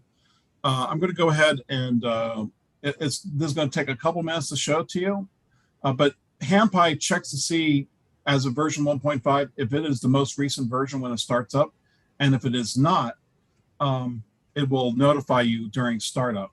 And but I think I can simulate this here without actually running through the startup. Let me see. SU VI, Etsy, HamPi, release. Let's change this to HamPi. Let's make it think this is HamPi 1.4. Okay, so we've updated that version, and then I want to run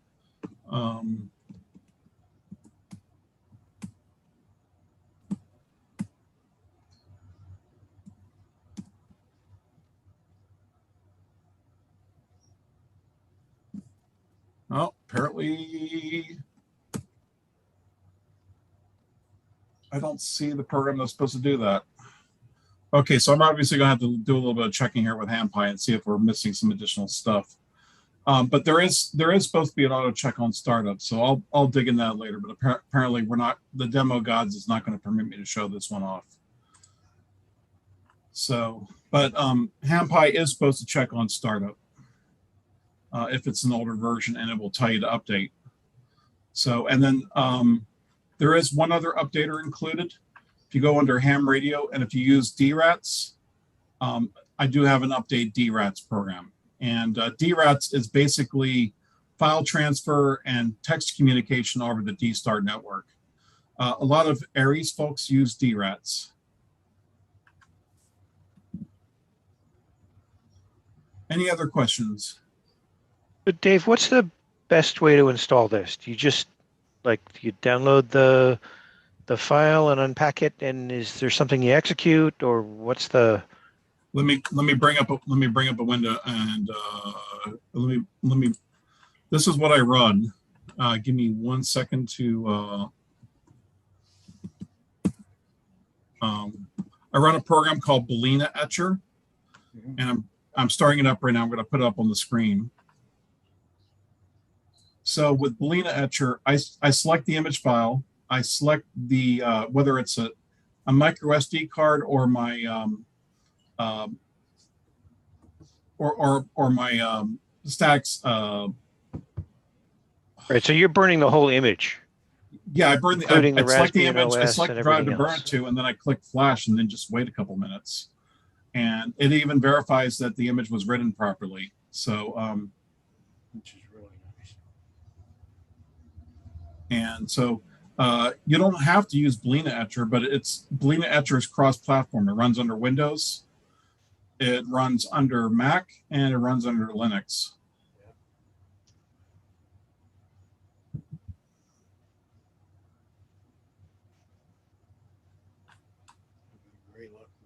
Other questions? So you just download the image. Do you have to unpack it, or does No. Boolean Etcher already undo the XZ? That is a really cool feature of Boolean Etcher. It knows how to read my compressed images. So the image that I actually create is around 15 gigabytes in size. When I compress it, it gets down to around 3 or 4 gigabytes, depending on the compression program I run. And Boolean Etcher will expand it on the fly as it writes to the disk. So you don't have to mess with any decompression program. It just works.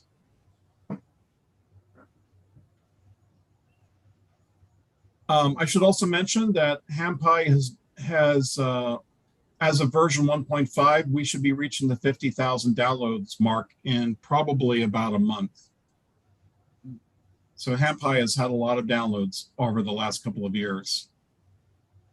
So do you recommend, or is there any problem with doing the apt-get update, apt-get upgrade? Oh, or no, does that no. In tend fact, to break stuff? No, I highly recommend doing that. In fact, here, let's bring up. I've seen other images where, don't do the updates because something will break and you'll have to start over.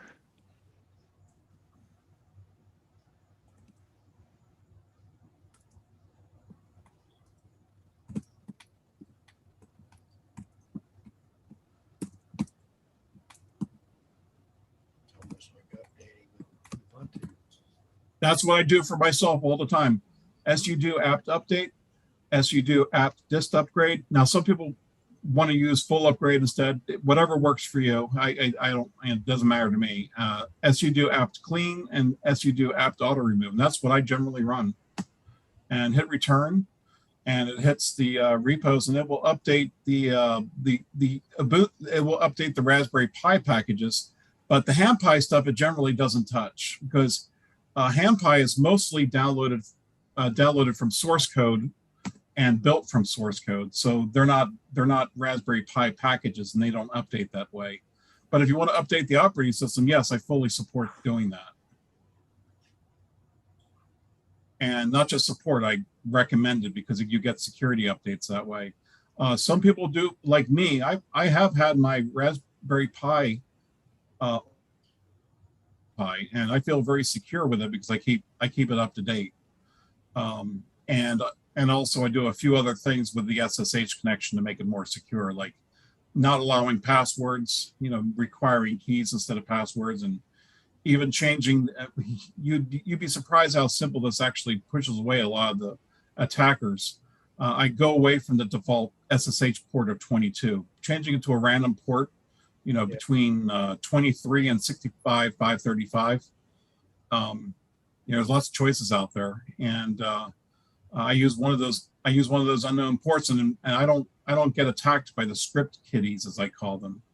Yeah. So now, security through obscurity is not true security, but it does help.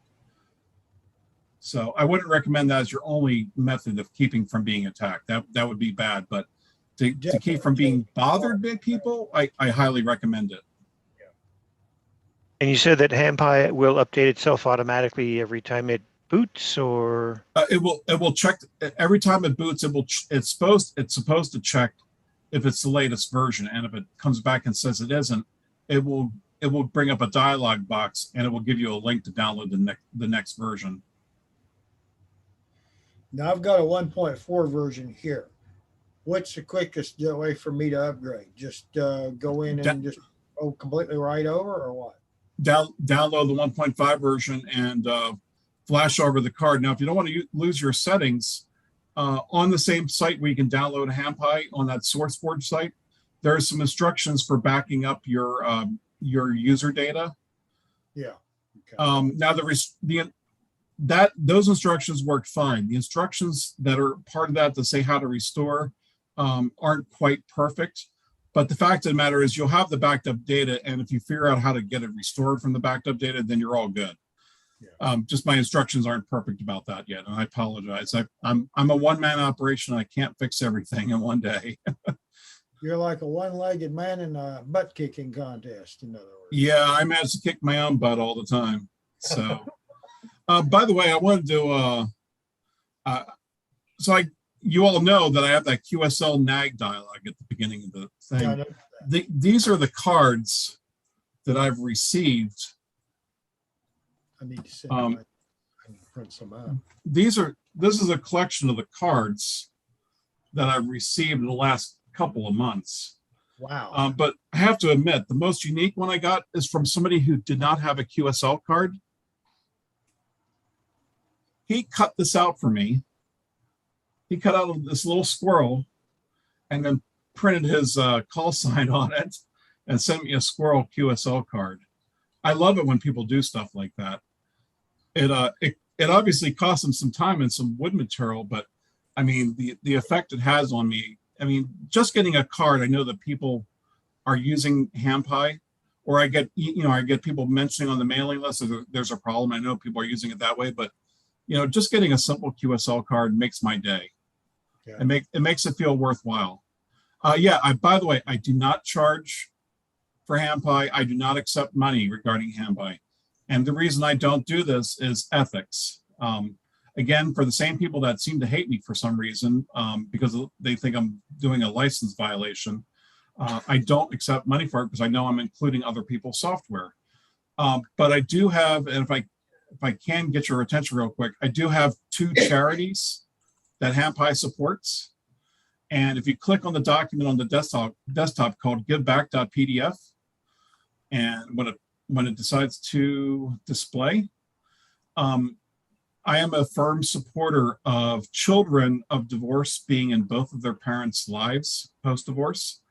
Approximately 85% of the time, fathers are pushed out of their children's lives in divorce court. And mothers are pushed out of their children's lives about 15% of the time. And then there's a little bit of flexibility in the numbers here. They're not strictly 85 and 15, but that's how the ratio is.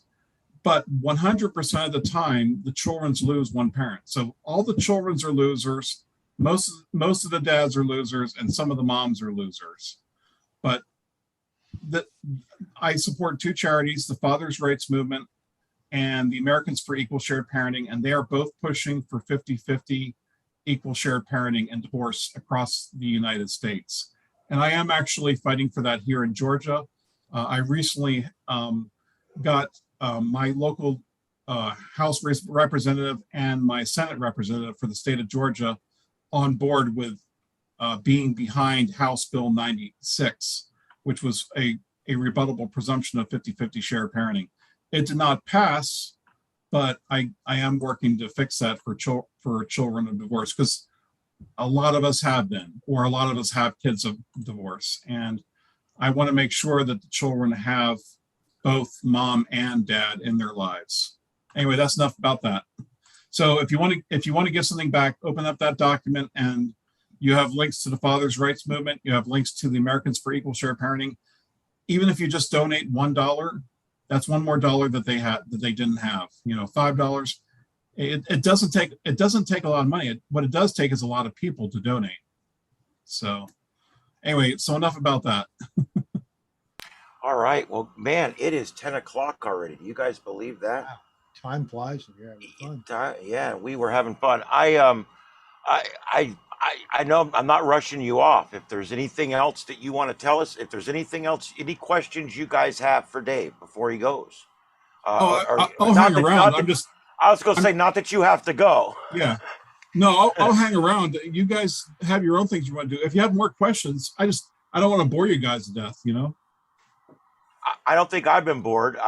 But yeah, if does anybody have any questions out there? Let's get them out there. Even if they're a little wider questions about maybe some things you'd like to see him add to HamPi. I'm sure he'd like to hear the input.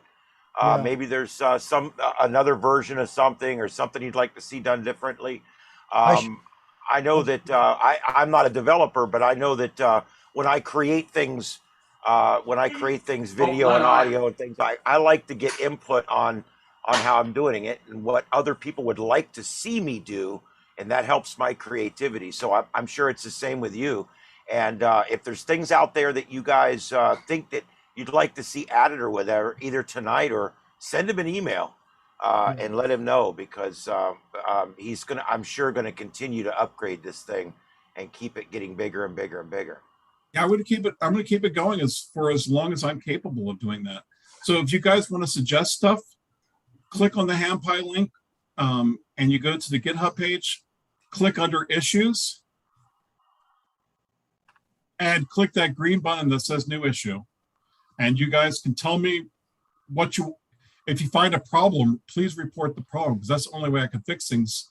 I don't have time to test 100 programs to make sure they all work. I do try to test the big ones, but apparently WSJTX slipped under the radar, and I end up shipping 2.4 again.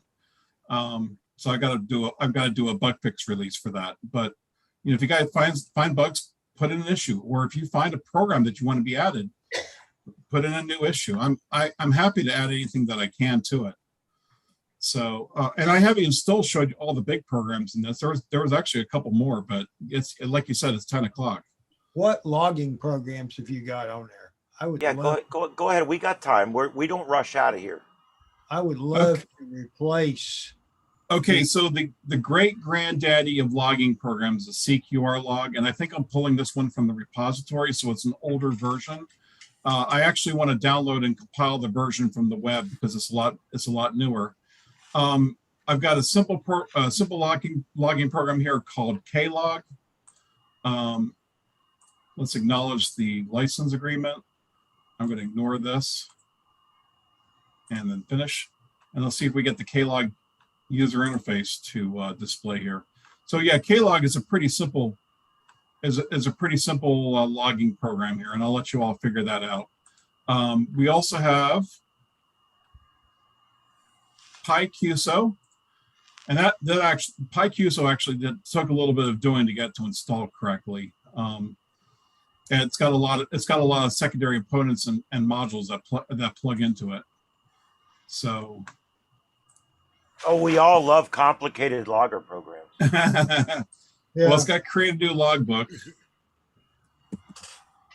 That's like I love N1MM Plus, but I want to get off Windows. Windows drives me all. Okay, Pylog. All right. So click on plus. Oh, that's all right. I'll let you all figure out how to use Pylog. So we showed 1010 logger, we showed trusted QSL. We got two others, TuckNac2 and Xlog, and I don't really know a whole lot about them other than they're installed. So like, oh yeah, so TuckNac apparently is a text-based logging program. So that's actually, it's a really lightweight program if it's text-based. And then, so. That's for like, if you liked 80s computing. Pretty much, yeah. And there's nothing wrong with it. No. And here's Xlog. But yeah, my favorite one to use is actually CQR log. And this is 2.3.0. I think they're up to 2.4.5. So let me quit out of PyQso in the background here. Okay, this is importing a lot of log data here, but this really is everything but the kitchen sink logging program. This knows how to talk to WSJTX directly. And let me quit out of that. Close that. Sure, new QSL manager database. But yeah, you can literally plug in a call sign here, frequency mode, you know, your signal report, and some of this stuff will actually fill in for you. So it's doing lots of updates of country code data, islands on the air data. I mean, this thing logs all sorts of wacky stuff. It does satellite stuff. I mean, everything under the sun. So, but I need to get the newer version 2.4.5 on here on HamPi. So that's kind of that.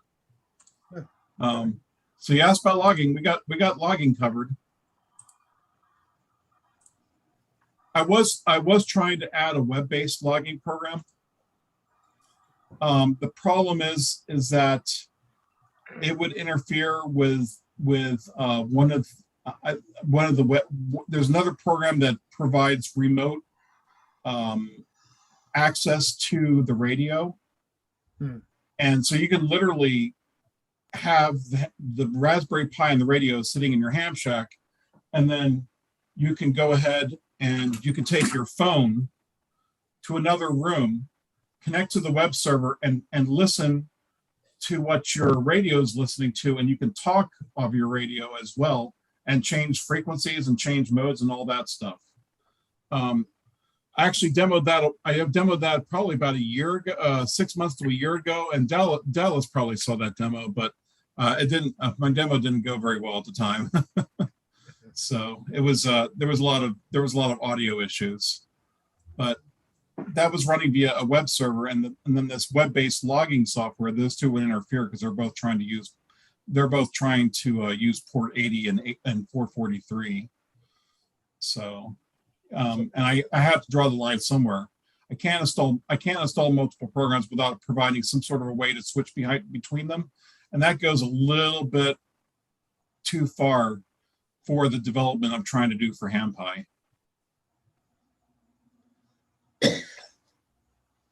But yeah, right. there's remote rig operation software in HamPi too. I just didn't show it. All right. Any other questions? I want to make sure we get everything in. Dave, will it function with the Nexus DRX interface unit that uses the PHI or PHI? I'm not familiar with that. What is that? Is that a radio interface? Yeah, it's a radio interface. It sits on top of the Pi, and it gives you all the outputs. Oh, is it a Pi hat? Yeah. Yes. Okay, okay. So HamPi officially supports the draws hat. But unofficially, why not? If you will do me a kind favor and post a URL or the name of it to the chat, I will go ahead and look it up and see if I can't add that as an issue to add support for it in the future. Would you do me that favor? Yeah, I'm going. Yeah, you're muted. Yeah, I've never heard of that interface, and that just goes to show the beauty of the cathedral versus the bazaar. This meeting of ham radio operators is representative as the bazaar. It's I don't know everything, and you don't know everything, but together the group knows a lot of stuff. A lot more. Yeah. So that's just the beauty of ham radio. And that's what I love about it. All right. Any other questions? All right. Does anybody? We're gonna move on a little bit and then come back again if Dave's gonna be here. We don't have a lot tonight. There's not a lot of ham radio news. I'm just gonna run through a few things and then we'll come back and see if you guys have thought of any questions or anything while we're going. Boy, I tell you what, we had a little bit of good weather earlier this week. Wasn't that a treat? It was like weeks early, absolutely weeks early. All right. Yeah, I was amazed that it was so nice and cool. Anyway, all right. So thanks again to Dave, and I know Dave's going to hang around. We'll get back with him in a few minutes and see if anybody's got any additional questions for him. But I think therefore I ham. As I tell you guys every week, I find this hobby to be absolutely wonderful, and I just hope that everybody just keeps exploring every day because you'll never find the bottom of it. It's everywhere. It's deep. All right, just real quick, I'll run through the nets because I do this every week. We got the Southwest Florida Traffic Net, 10 a.m. Every day except Sunday. The Sunshine Net, every day of the year, 8:30 every morning. You guys can get that on Echolink if you cannot get it on your regular, and they do a one check-in at a time thing, and it normally goes about 2 hours. Yeah, it's a great net. It's a great net. Pharmaceutical Net, 9 a.m. They mostly just talk about wearing masks and stuff, and I'm just kidding. It's a good net. I like to bust their you-know-what a little bit, but that's all right. And the Loggerhead Net, Alex runs that out there. The Windmill Net, Charles runs that, and Larry runs the Newbie Net. Those are all three great nets. If you're a newer, and even if you just got a Baofeng, if you have a Baofeng and you can't get in these nets because you can't get the repeater, I got a $10 part list, and I'll walk you through building a Yagi this weekend. Lee County Alert Net, the Charlotte County Alert Net, and the Buck and the Quarter Net. The Buck and the Quarter Net was big. 2 weeks ago, we had like 30-something, 20-something people on there. It was great. Right? This last week wasn't too bad. I think there was like 18. How many of us this week? You remember? Seemed to me it was 18 or 20. 18. Right now, they've got our 220 repeater linked in with 3 of our 2-meter repeaters. So a bunch of us were all on different repeaters talking. It was great fun. There's our 3 digital nets. You guys can get involved in those. And that Don't forget fusion. your Yazoo system fusion. Yazoo. It says Yazoo. It's Yazoo. Everybody always say, yeah, it does, doesn't it? Everybody always says I pronounced that wrong. You know, it's been up there for like 2 months, and you're the first person to notice it. That was a little test, and you guys have all failed except Joseph. All right, we got the GabFest, the Simplex Net. I've been getting in on this on the way home, and I try to time it. I actually was going over the big bridge, over the Edison Bridge, and I waited till I get just to the top when it's time to check in. KO4, you're loud and clear, and you're mobile. Yeah, I know I am. I'm like 2,000 feet up on top of that huge bridge. And the Digital Practice Net, If you've never tried your SSTV and you want to try it out, those guys they're great. They'll help you out. There's only 4 or 5 guys on there. Great net. And then, of course, the Southwest Florida Tech Net. Ham Radio News. Not a lot of news this week. I hate to tell you guys. The tropics, I'm not going to waste a whole bunch of your time tonight with the tropics. I will tell you that there's a few things going on out there. But the truth is, we've got 2 systems, and both of these systems are fish storms. They're going out into the ocean, and we got to do the customary wait 5 seconds here. This is the what I call the Windows wait. One day I'll get all this going on a HamPi, but I'm probably gonna need like an 8.0 or something to run this. Anyway, there's you got Sam and you got Victor out there. We're running out of names. I think we're just about. I think I got 1 name left. One more name. The W Storm. Yeah, the W Storm is all that's left, and then after that, but. I will tell you guys, I'm not going to run the models tonight like I normally do because there's nothing to show you. There's 1 model showing a low pressure backing across Florida in about 12 days. That's nothing.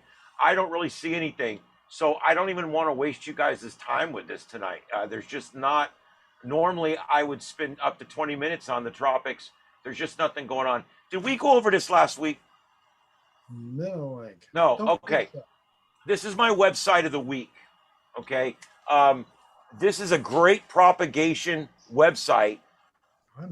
If you're out there, I've had such a difficult week, I couldn't remember if we did this last week or not. That's how bad my week's been. Anyway, this website, this is a great website because what it does, it uses the APRS system, and it detects where the receiver and the transmitter is, and it draws like an oblong. And so what you can see is where VHF communication is propagating, and it gives you an idea of how long it's running. It's a great website. You guys should try it out. Just like PSK Reporter, DX Reporter, there's all these great websites out there. This is another one that uses a completely different data set. Remember, PSK Reporter, DX Reporter, they're using your data that's coming from your WSJTX program. This is using data up on VHF on 2 meter on the APRS system. So it's a totally different data set. So if you're looking to find out VHF propagation, you're not going to find a lot of that on PSK Reporter, but you will find a lot of it on this because it's APRS. And there's the APRS stuff's running all the time in all the big towns, and you can see what's running. But it's a great website. Go there, write it down, check it out. And of course, it doesn't cost anything. My app of the week, we've talked about this a couple times. I bought the pro version of this, and I don't normally buy pro versions of things. But I couldn't stand that orange. It's so hideous that I had to actually buy I paid $3 to change it to red. Is that terrible? But it also gave me the ability to record, and I Maybe like to be should able buy this so I could change it to green. There you go. You can even change it to a worse color like green. So you don't see anything in my shack green. It's all red, blue, purple, like every color but green. I don't like green. Anyway, so this is a great app. This app here will give you all your police scanners, but it also gives you all your amateur radio stuff. Our TechNet right here in this shack, I'm streaming 3 different streams. I'm covering repeaters in 2 counties plus the statewide system. So you can actually, What's the name of it? Scanner radio? This is called police. It's Scanner Radio, exactly. Okay. If you just go to the Play Store and type in Scanner Radio and look for the ugly orange icon, it will come right up. Anyway, I like this, and let me tell you what I do with this. What I think is really cool about this, you can set alert thresholds on viewers. If you're into breaking news like I am, I got a thing set to where if any scanner in the country gets over 5,000 listeners, it alerts me. And I know Oh man, look, Baltimore just popped up. They've got 7,000 listeners on Baltimore Fire. Guarantee if I go to WJZ in Baltimore right now, there's a structure fire going on in the city. And what I found is I have found out about things before it hits the actual media or the news. I find out on my scanner program before the news even breaks with the news. And I think that's really cool. What happens is the moment people start tuning in to hear what's going on, it brings the algorithms up and more people tune in. It brings the algorithms up, more people tune in. And next thing you know, it's a steamroller and it immediately shoots up over 5,000 listeners. It sets off your alert and you can listen to a hostage standoff or a shooting or whatever's going on if you're into that sort of thing. Now, you can also use this to listen to railroads in big towns, marine band radio, and all kinds of amateur and all kinds of other stuff. It's on here. So I'm just letting you guys know about this. It's a great app. And here's all the different things it does here. And they also have the paid version for $3. You get to change the color and you get to add themes and record and different things. Go ahead. So one thing I want to say here is that this app actually interfaces with Broadcastify. So Yes. It's not its own standalone thing. So you can go and listen, for example, the streams that Ian hosts for the SARnet or the repeaters in Fort Myers. If you can find those on Broadcastify, you can find them on the app, and you can just, there's a search button in there and you can type whatever you want to search for. But it is just Broadcastify reskinned in an app. I don't know if it has any other streaming services built in or not, but the main one is definitely Broadcastify. And you can do stuff by location as well. The app automatically will, you can give it location and permissions, and it'll bring up a list, sort of like Repeater Book. It'll bring up a list of all the local streams. So if I'm here in Alabama, it'll bring up the, Alabama State Patrol or whatever. So it is actually really good, but it is Broadcastify is basically what it is. Broadcastify has their own app, but it's kind of outdated and a little bit laggy, and this works a lot better. And the other cool thing about this, the two coolest things I was going to tell you, he just got one of them. That's the search for nearby scanners. You hit that, it uses your GPS and it searches 50 miles around you for all the scanners. The other cool thing, you hit there on the right there, top 50 scanners. It lists the top 50 scanners in the world or in the country, however, by the number of listeners. So you can immediately see where the fires are, where the bad wrecks are, what's going on in the world, where the bad snowstorm is. And it's pretty cool if you're into listening. If you're just, we're all into radio, right? So I'm sure some of us are probably into listening. It's pretty good. So just check it out. Just put in scanner radio. It doesn't cost anything. Ham radio contests. That's what we have this week. There's not a lot going on. That's all the quickie version. Those of you who got those of you who get the newsletter, there's links to all these in the newsletter. Just look in there. But these are all your QSO parties. It's a California QSO party and the Oceania DX contest. I'm going to look some of these up. I'm going to be honest with you guys. I like contests because that's how I find people to fill in my states and to fill in different things. What I've been doing is I'll use a contest and I'll go to that contest van and I'll do the contest exchange and everything just like you're supposed to. Some of my turn in the log, some of them I don't, but it depends on if you need to for the other person to get credit. Most of the time you don't. But the point is you can get these contacts with people that are out there on a contest. So they're out there trying really hard. You can get them. That Oceania would be great. Oceania, as you guys know, is hard to get. Those are real hard. Those are the hardest ones for us to get. And so you could go to do that Oceania DX and try to get some of your contacts from really far away. Okay, anyway, that International Hell contest, I don't know what that's about, but if anybody reaches hell, let me know. I don't know what the call sign is down there. So it's HE1LL or something. But anyway, if you guys get a hold of them, let me know. But anyway, that's all I got there. That's the ham radio contest this week. Other than that, that's about it. I'm just going to run through real quick. If you're new to ham radio, we offer a quick reference guide. It's on our website under guide, and it is 4 complete pages of everything you need to know as a new ham radio operator. And the Southwest Florida TechNet newsletter, we have got, I think, 80 people or something on the list now. It is growing. I've had 7 people sign up in the last 24 hours between people joining the team and people joining the newsletter. It's great. We're starting to see a real ramp up here. Let people know, send them the newsletter and tell them to subscribe. It's great. It's free. I send out a couple of them a week. And I cover breaking, if there's anything breaking, tropics, space weather, that stuff goes out as breaking news as well. So check it out. That's that. And I subscribed today. Oh, I appreciate that. Thank you. Yeah, I think I got 6 or 7 of them today. I was like, wow. I think you'll find it informative. I do journalism. I've been in commercial radio for 10 years and have been doing a lot of news writing and stuff. So I'm applying what I know to try to make a product that, not a product because it's free, to try to make something that you guys can just open up and it has relevant stuff. You know, when you go to ham radio sites, so often the crap you read in there is stuff you're just not interested in. And there's like, oh, this new team in Nebraska has started this new thing where they're spaying puppies or something. And it's like, I don't, what I try to do is I go through all of those different sites, Southgate and all the different sites that I use.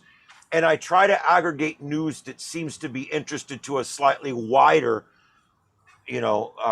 range of people. And then I also specifically add anything that is state, regional, local to us here, because most of my readers, at least at this point, are local to Southwest Florida, but that's expanding quick. So I'm, and what I'm putting in the newsletter is reflecting a lot of that. But anyway, I hope you guys like that. Then join today the Southwest Florida Tech team. We are looking for members. Give us a call on I've been calling every day on this, and now that Joseph's not in town, it's all I hear on this is crickets. So you guys can help me with that. Let's see. And that's about it. Spread the word about the TechNet. And the best way to do that is just forward that newsletter to as many people as you can. And that's about it, unless you have an old piece of equipment you'd like to donate. I'm looking for some old HF rigs. I don't care if the display's broke, the knob's messed up, whatever. If I can get it to lock on a frequency, we're going to be setting up portable FT8 rigs with HamPi. And what we're going to do is we're going to set up a rig that is just going to literally send you audio, and you're going to send audio back to the rig on Vox, and you're going to dial into the rig using a program that we use at the broadcast center, where we will send real-time audio back and forth. Something like Skype would even work. And then all we do is we set that on the frequency for FT8 for whatever, 40 meters, whatever. Set it, tune it, forget it. And then when you dial into it, the audio's coming in. It goes right in through your virtual cable, right into your WSJTX program. And then from there, all you have to do is feed that into your WSJTX program. You'll see it on the waterfall. And then when you respond to somebody, you'll set your WSJTX program to send the output audio, instead of into your rig, into the sound card, into the audio that's going out through the virtual cable and out over the internet. And so what'll end up happening is when the rig over at the remote station, when it hears audio on that station, it will begin to broadcast.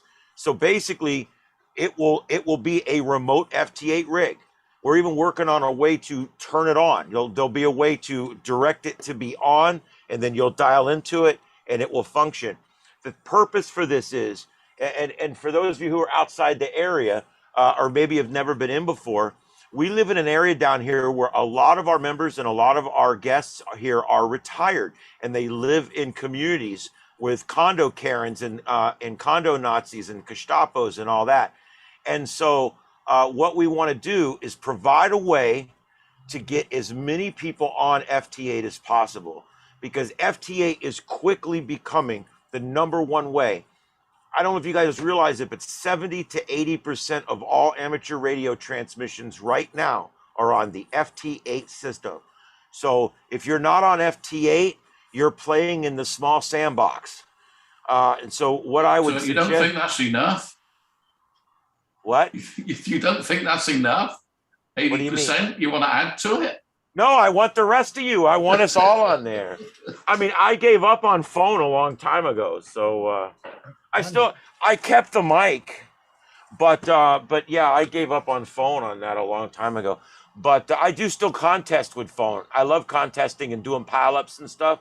But just to go out and call CQ, I did that for weeks, and then I realized that nobody's really on HF anymore. So, but FT8 is wonderful. So what my goal is to get as many people on FT8 as possible. Not because I want to kill voice. I love voice, and I don't want to kill CW, even though I hate CW. But the point is I want to get people to where we are. I have fun with FT8 all day long. Listen, 12 meters was running hard for the last 2 days. It was running long. I couldn't get nobody under 1,000 miles. Okay, everybody was way out. I was getting people all in the Middle East and stuff. I got Israel. And you know what? What I realized was, is it really gets good when I have to go to work. So,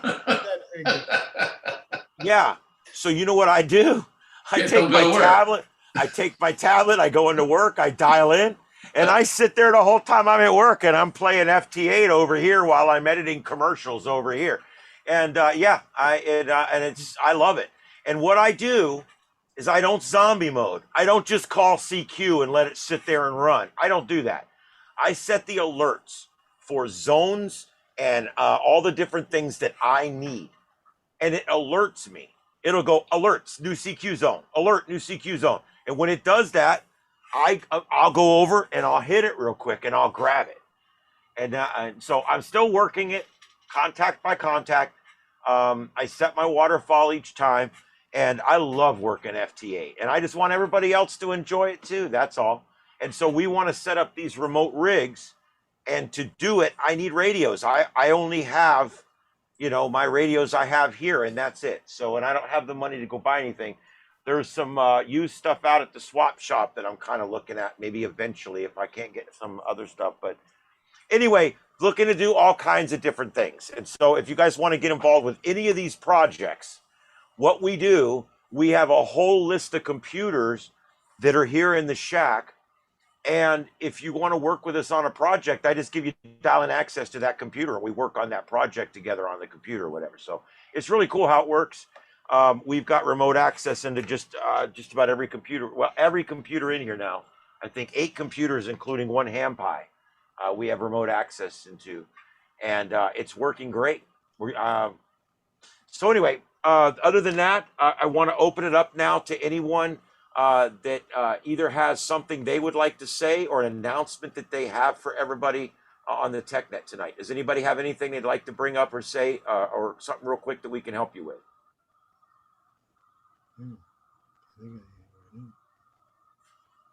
Okay. All right. That was easy. Let's go back to Dave. Is there anything that that you guys have thought of while I was running my gator that Dave might be able to help you guys with? Is there anything else on HamPi real quick? Anything at all? We got time. There's them crickets I'd like again. to ask, can you put HamPi in one room and go somewhere else and control your station remotely? I'd like to be able to do that. I know there's a commercial package to do that, but absolutely. HamPi comes with at least one program, if not 2, that supports that. WF View is one of those programs.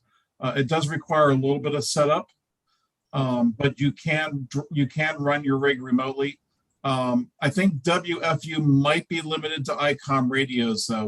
What do you have, sir? Do you have ICOM, Yazoo? I have an Elecraft K2, and I got a Kenwood TS590 and a TS5, the TS480.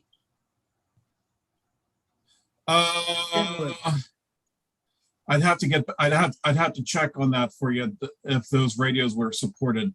Now, not WFU, but there's another program on there that supports any supported radio by Ham Live, and I would feel that the Ellicraft and the Kenwood would fall under that category. Yeah. So, and I have to go back to the list of applications to tell you which program that would be. So, let me see if I can get that information quickly. Opening up the README. That was added back in, I think, version 1.2 or 1.3. Okay. I'm scrolling and we have,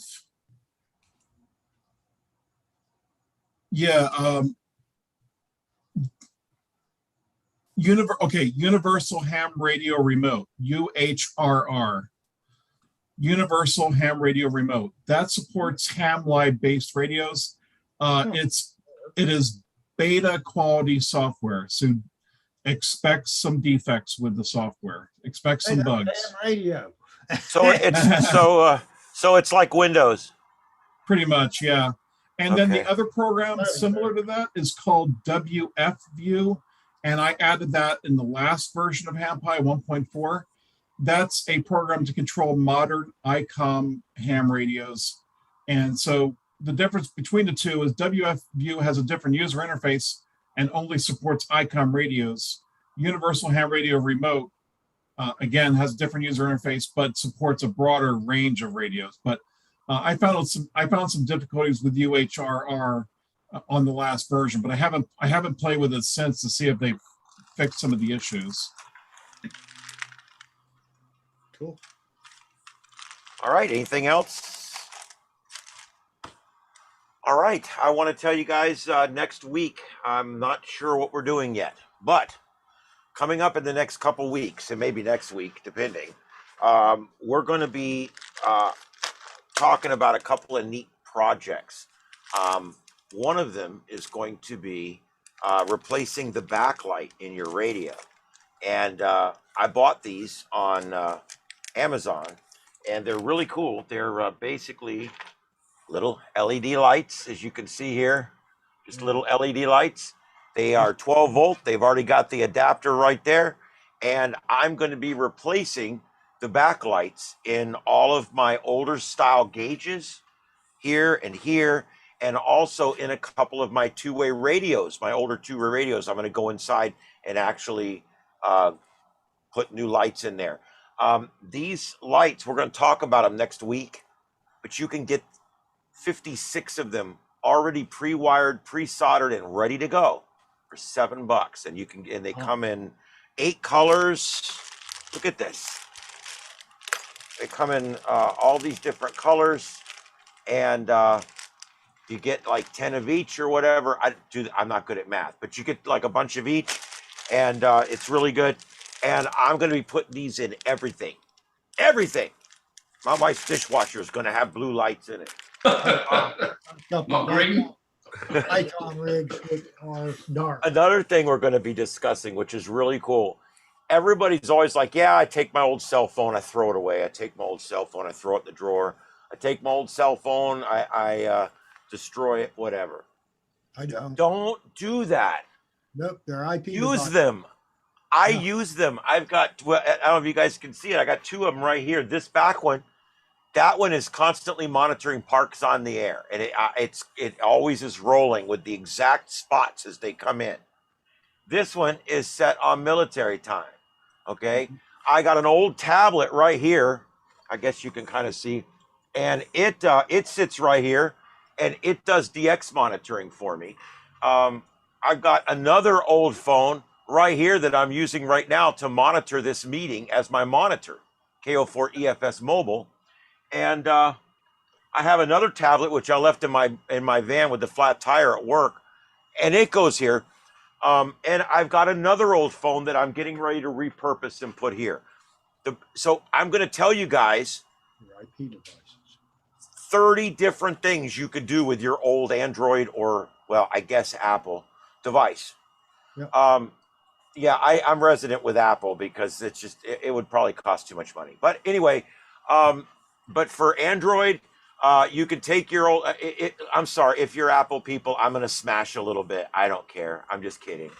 But anyway, but you could take your old phone and you can repurpose that phone into a ham radio instrument or some really cool device that can be right on your desktop. You can take that phone, okay, and then with a little bit of soldering and a little bit of ingenuity, you can hook it up to a microphone and make it a WinLink radio. There's really cool stuff you can do with your old phone. And so we're going to be talking about that. I literally have 40 things you can do in the shack with your old cell phone. So we're going to be talking about that coming up in the next week or two as well. And that's about what I have for tonight. I'm going to open it back up. Does anybody have anything for Dave or anything for me or anything for the net or any announcements? Anything? Ian, Yeah, go ahead. Go ahead, Lynn. someone in the chat asked, please define where your quick start guide is again. For HamPi?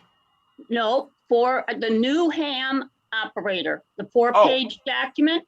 Yep, I'll show you. I'll just go right there and show. It's real easy. Let's see here. Give me just 1 second.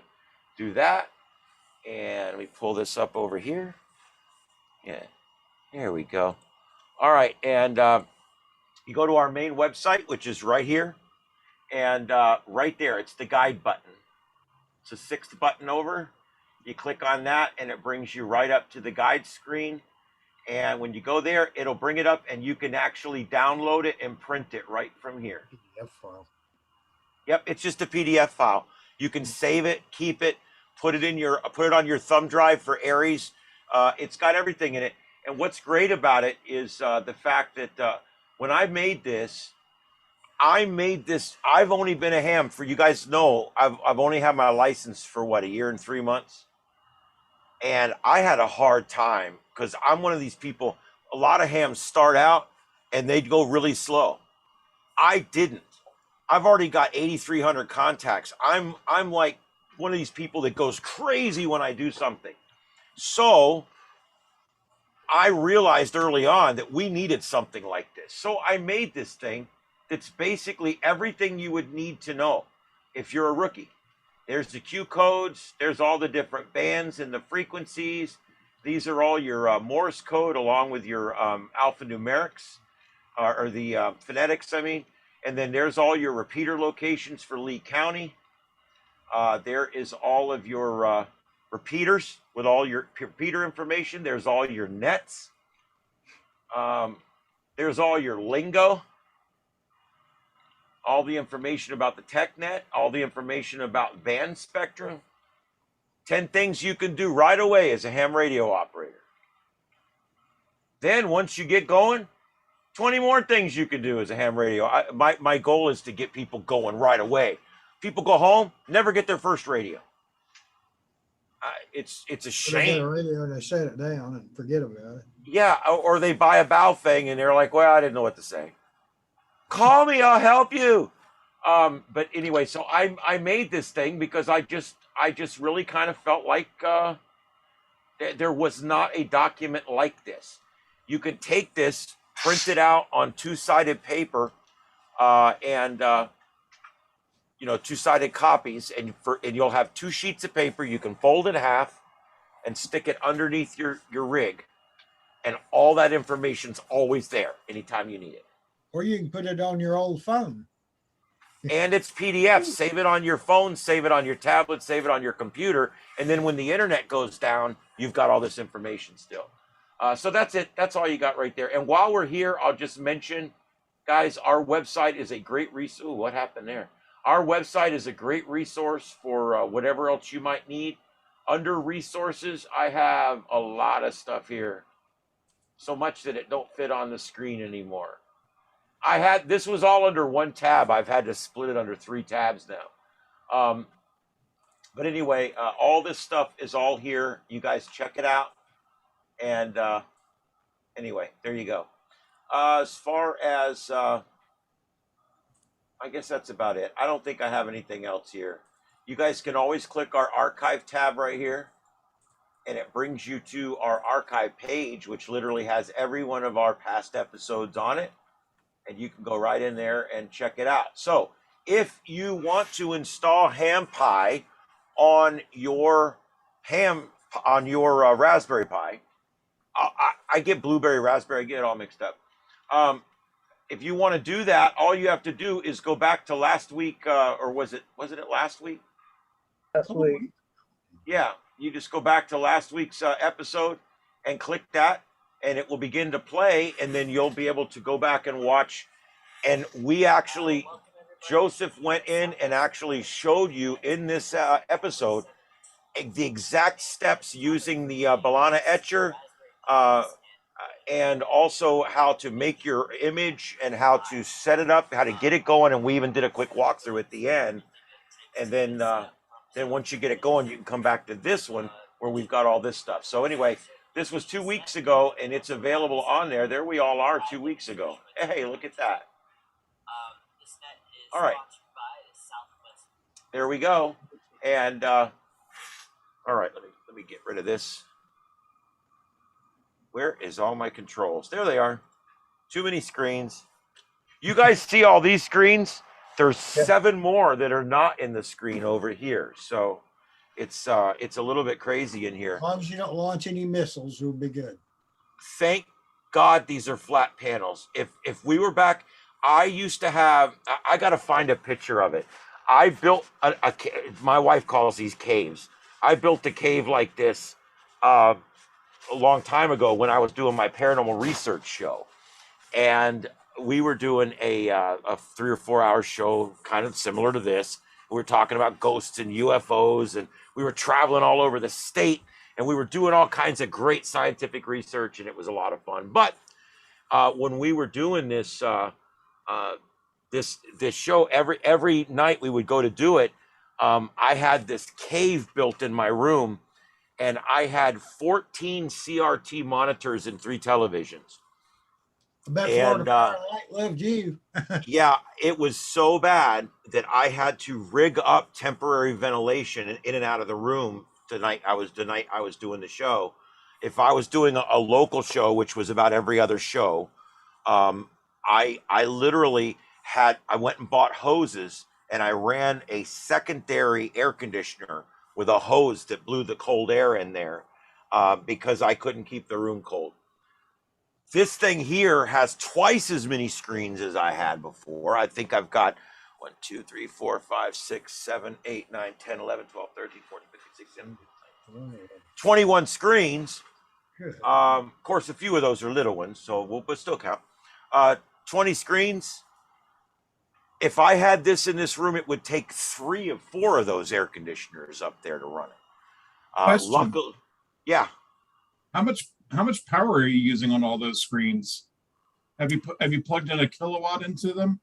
No, it's not too bad. I mean, I run my entire house here, and I run this entire shack and everything for 300 in the summer, 200 in the winter.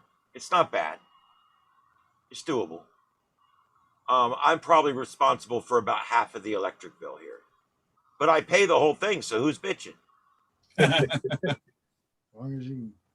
That's right. I don't have a lot of money, and what I do have, I pay in electricity.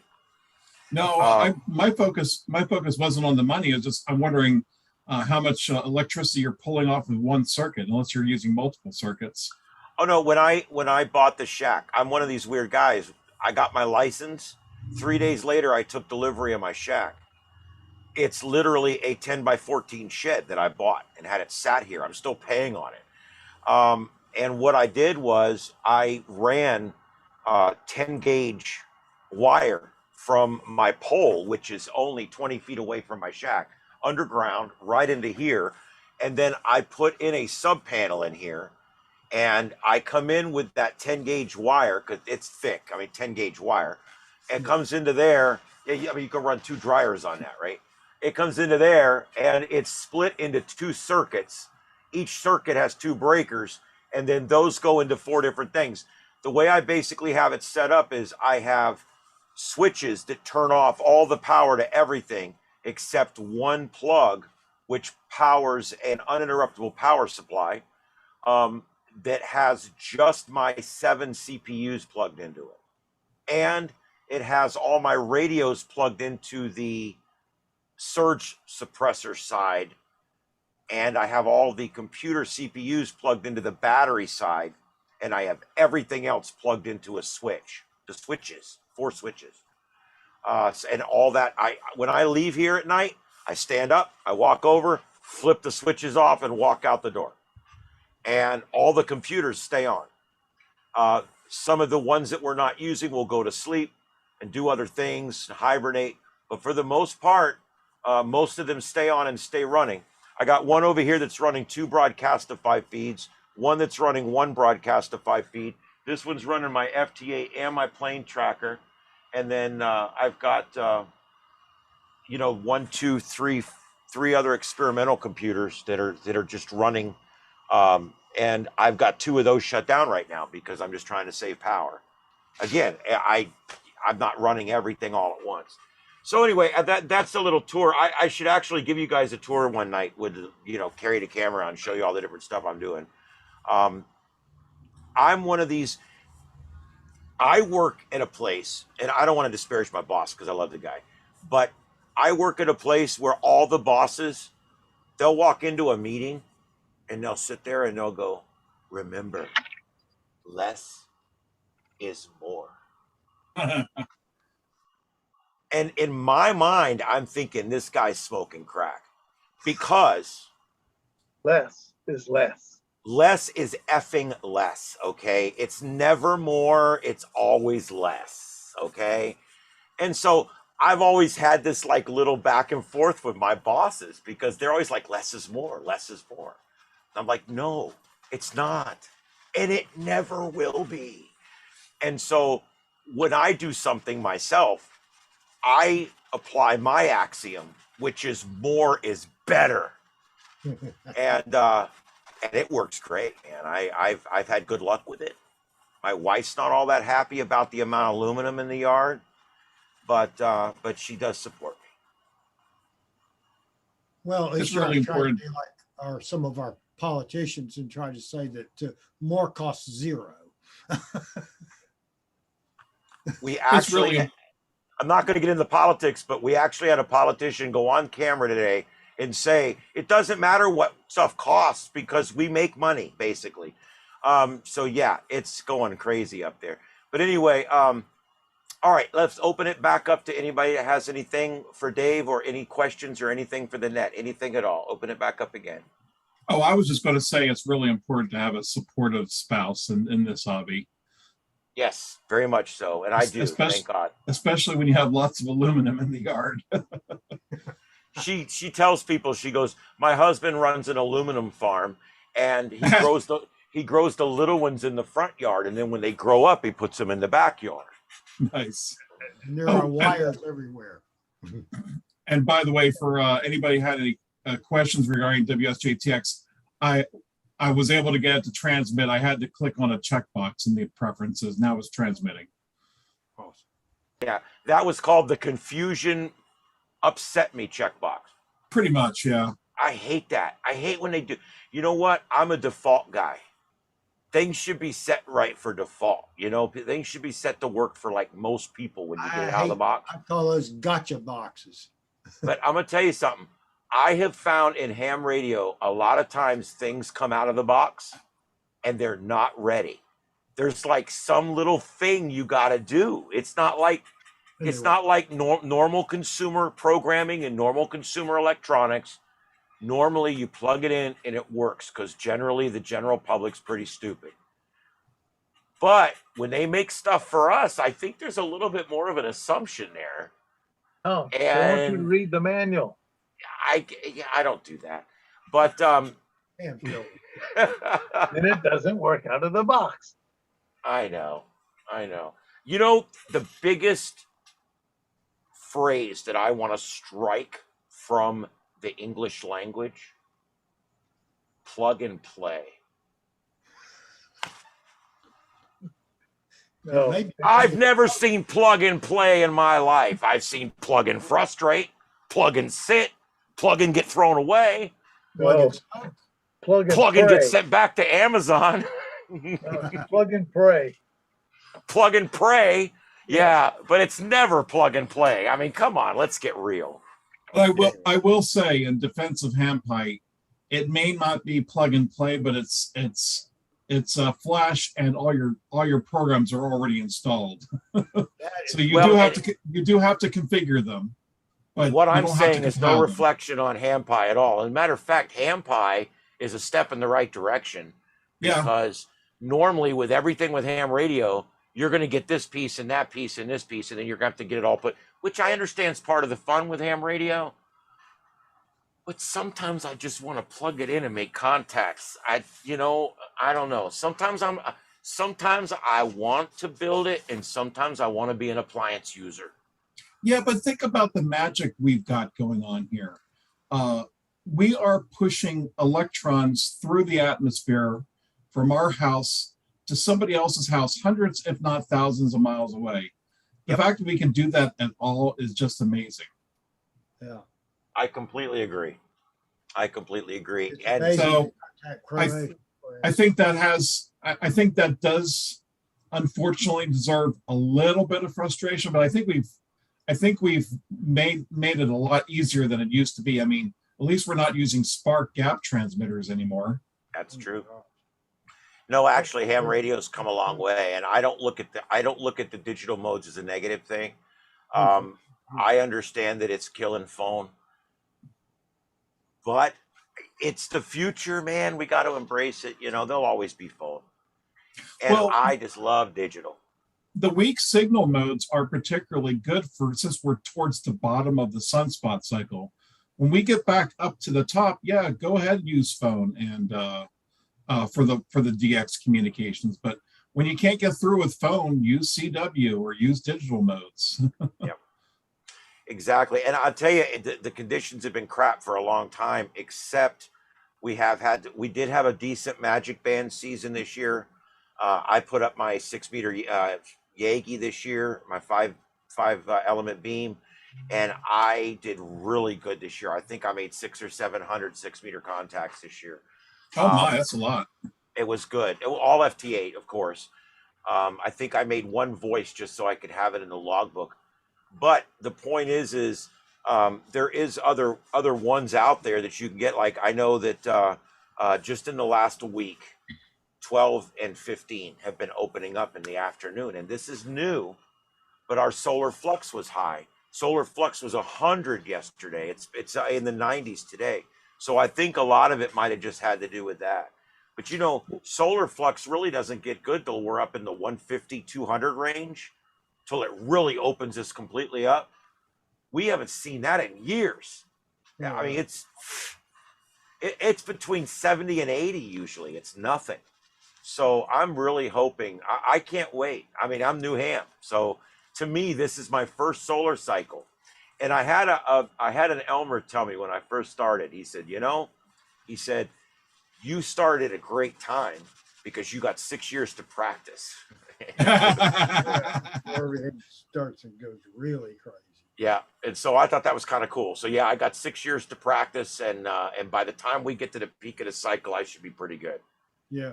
Oh, by the way, right now, this very moment, I'm picking up Ghana, 9 Golf, 5 Foxtrot India on FT8 on 40 meters. I'm picking up Ghana.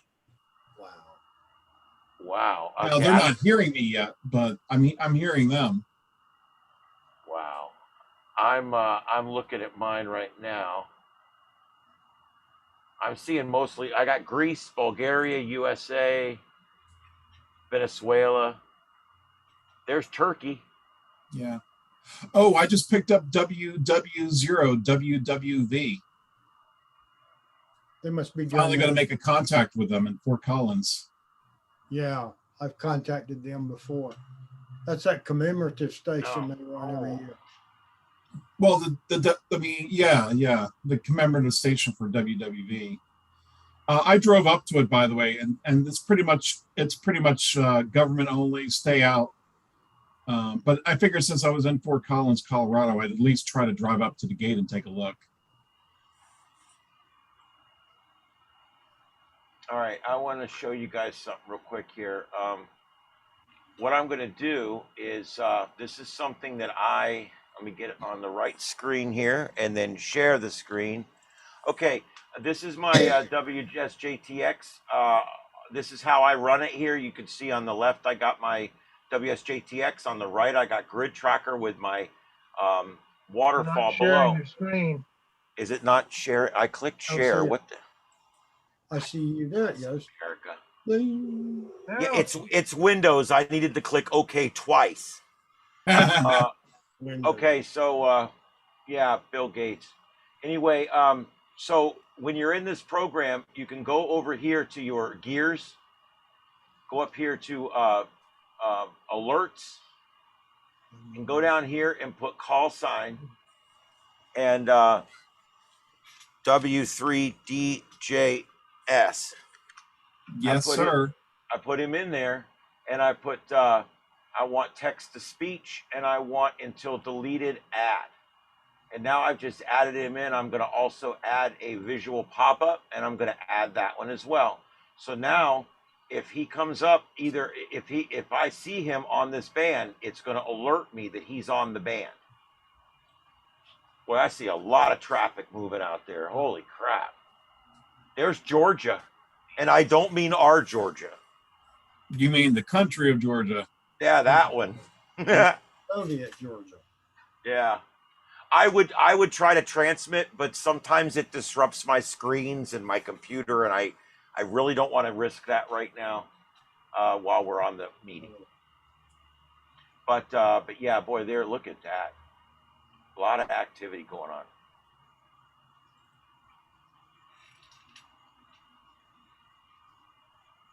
I love me some Grid Tracker.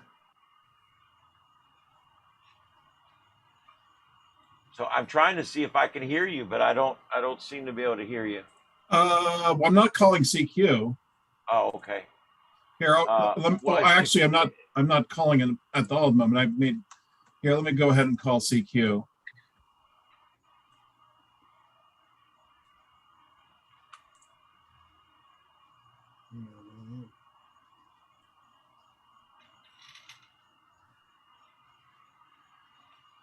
I'm going to be transmitting on the even cycle, so in another 5 seconds. All right. Boy, it's hard to find a parking space. So yeah, since I'm in the little valley, I can't do VHF, UHF very well, but HF bounces at just the right angle for me to get out.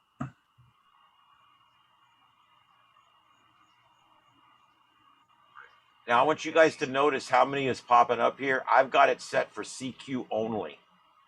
If I didn't have that turned on, it would be getting 4 pages every cycle. I wouldn't be able to figure out what's going on. There's a lot of folks on 40 right now.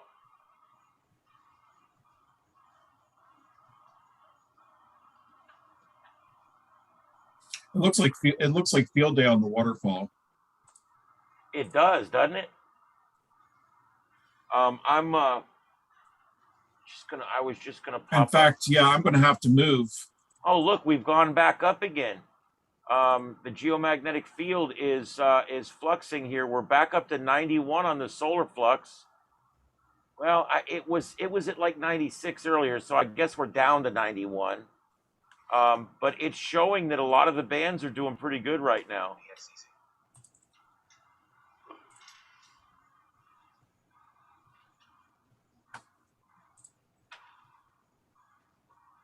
I mean, it's showing that it's not so bad right now. But I'm not hearing you.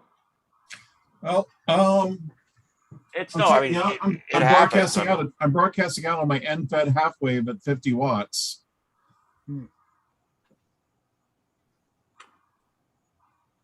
Yeah. So it just might just not be the right propagation for tonight. You know what? There is 1,000 people on this frequency right now, and if we could hear them all, none of us will be able to talk. it's kind of weird how it works. I mean, one night, I just think it's crazy. On like 15 the other day, I was into Eastern Europe, and everybody that was popping up was from Eastern Europe. And I'm not getting anything in the United States at all. It was just crazy how that works. I find that so fascinating.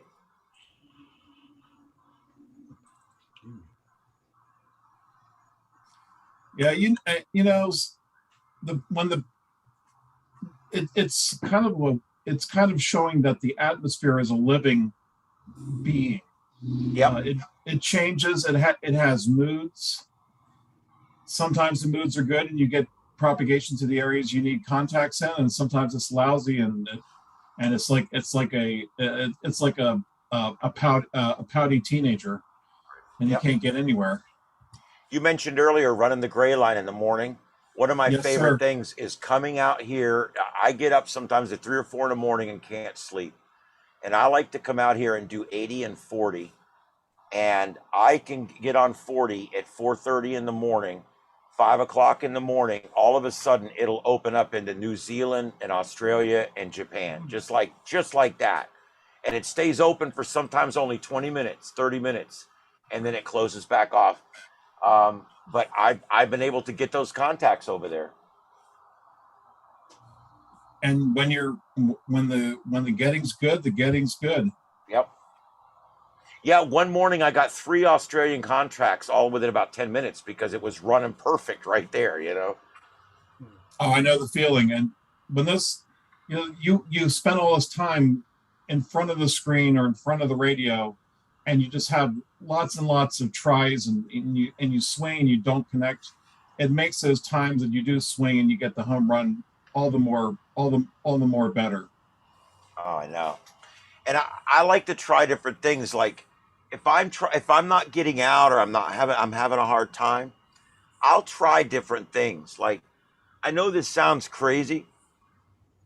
I had a vine growing up on one end of my long wire, or on one end of my dipole wire, my random wire. And all of a sudden, I was tuning in bands that I couldn't tune in before, but 40 and 20 were gone. I couldn't get them to tune in good anymore. I used to be able to get those tuned in perfect, right? I couldn't figure out what it is. And my wife told me, she goes, there's a vine growing up your wire. And she goes, it looks like it's all burned up. Yeah, it's taking that 50 watts or 25 watts or 100 watts, or I don't know. Are you running an amplifier at all? No, I'm not. But here's the thing.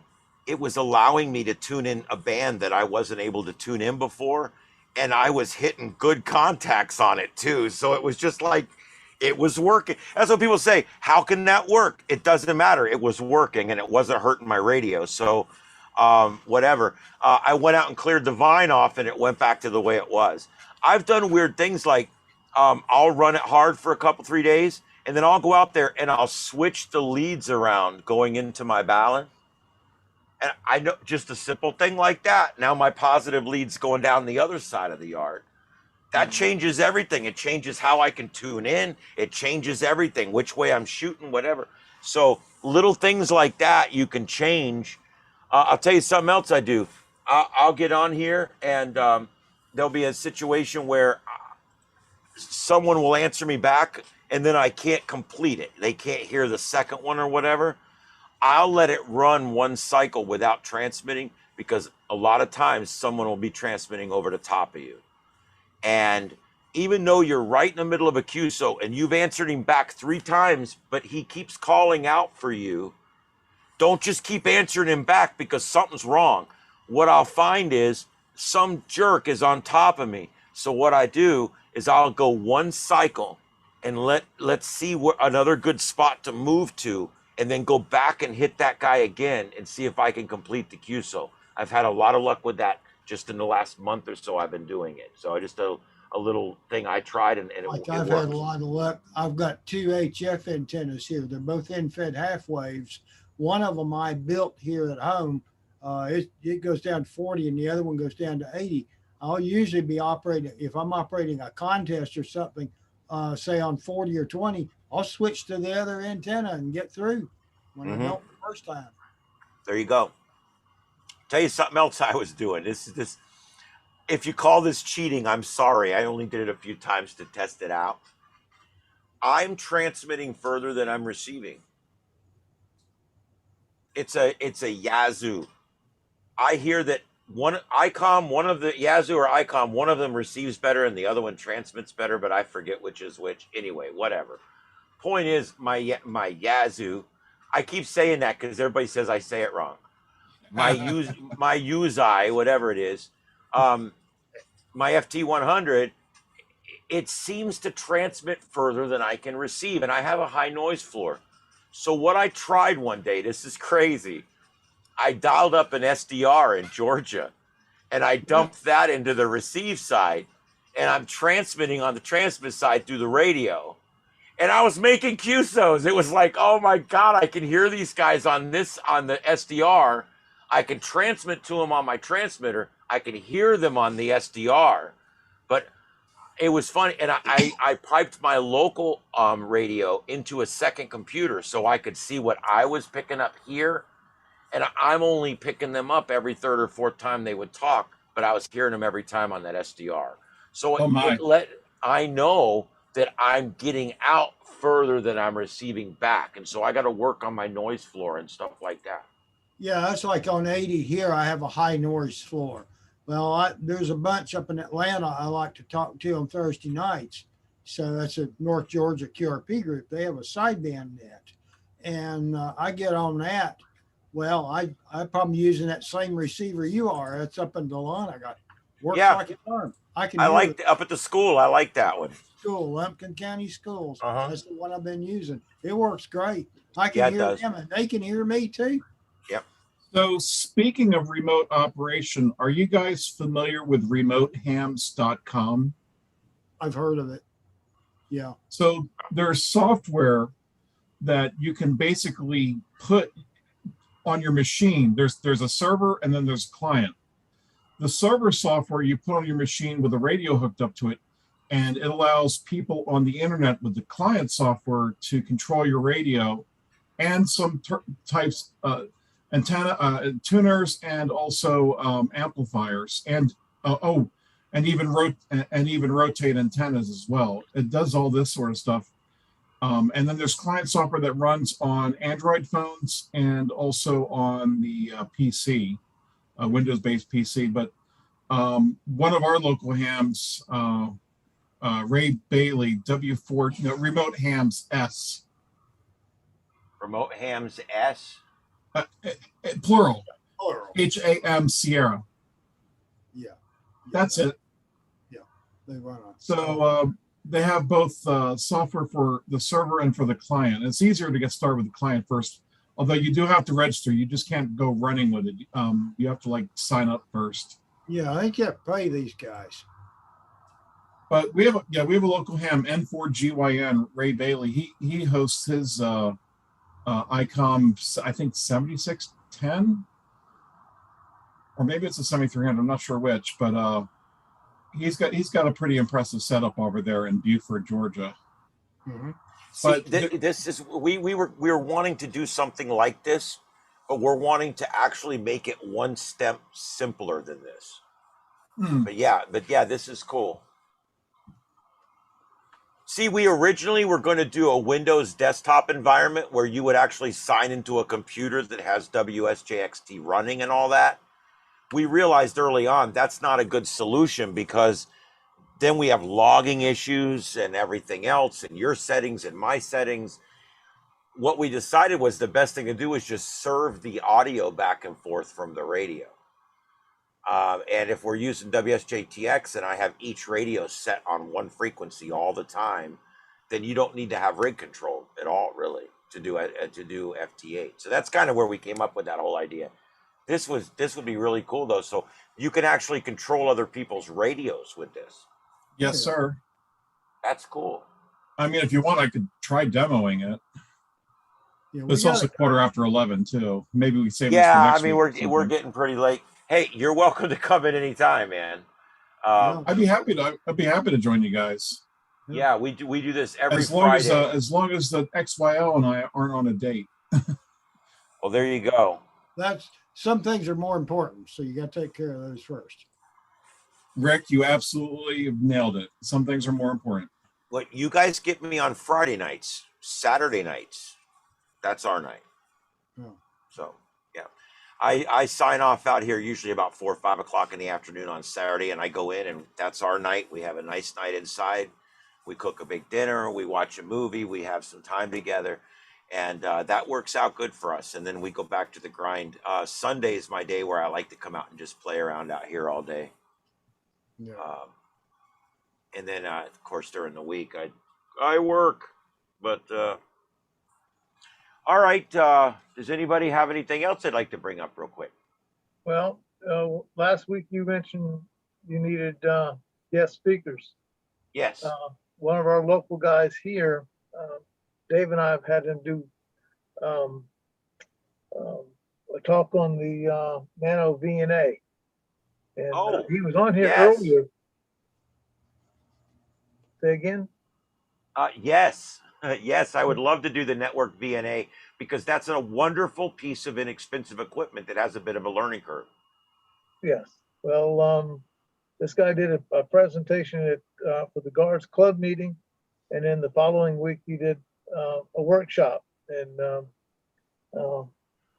he was on here earlier, but y'all stayed up too late, and he went to bed. We tend to do that. So I'll send you an email with Lee's info. He's available to do this thing on the 15th, the 22nd, or the 29th. You just pick one. He cannot do next week. His son's coming down from Alaska, so he'll be with family. Okay. Well, yeah, I think I got next week figured out, and possibly something else next week that we can do too. So next week's good. The following 2 weeks after that, I believe, I won't be here. It's going to be Joseph. He'll be running the meeting, and you guys will have a good time. I'm going to try to sign in from the mountains. I'm going to be on vacation. I'm going to try to sign in and say hi for a few minutes, but I'm going to be in a very limited connection area. So, yeah, I probably. Where is it you go? I have a little cabin that sits on the side of a mountain in Blairsville, Georgia. Okay. It's actually in Young Harris, which is just south of Murphy, North Carolina. Yeah. And it is a beautiful place. It's a beautiful little cabin, and I bring a couple of my wires up there, and I like to string them up in the trees and work my FT8. Maybe do a contest up there. I love to work radio up there.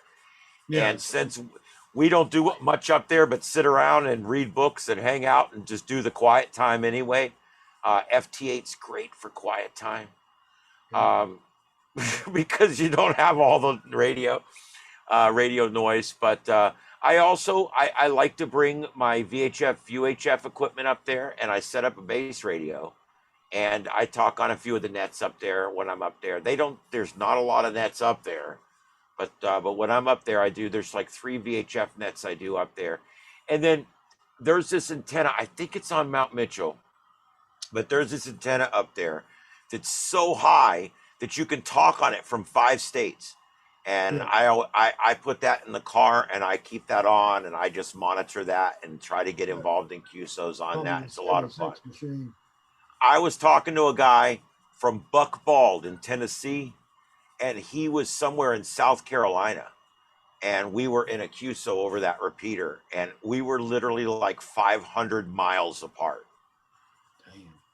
It's freaking amazing. I love going up to the mountains because for me it's a whole new dynamic.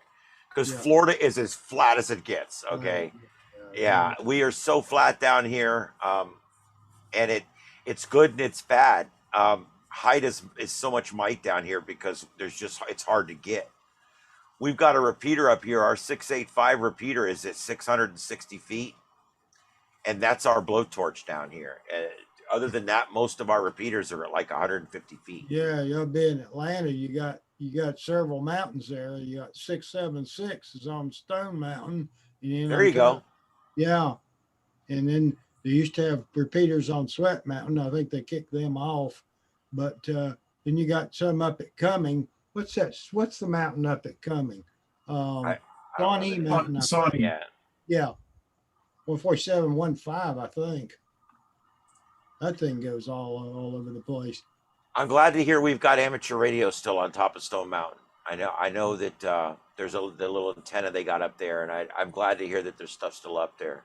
Yeah. That's Yeah, Stone Mountain's wonderful. And the Atlanta Radio Club has an antenna on top of the Bank of America building in downtown Atlanta.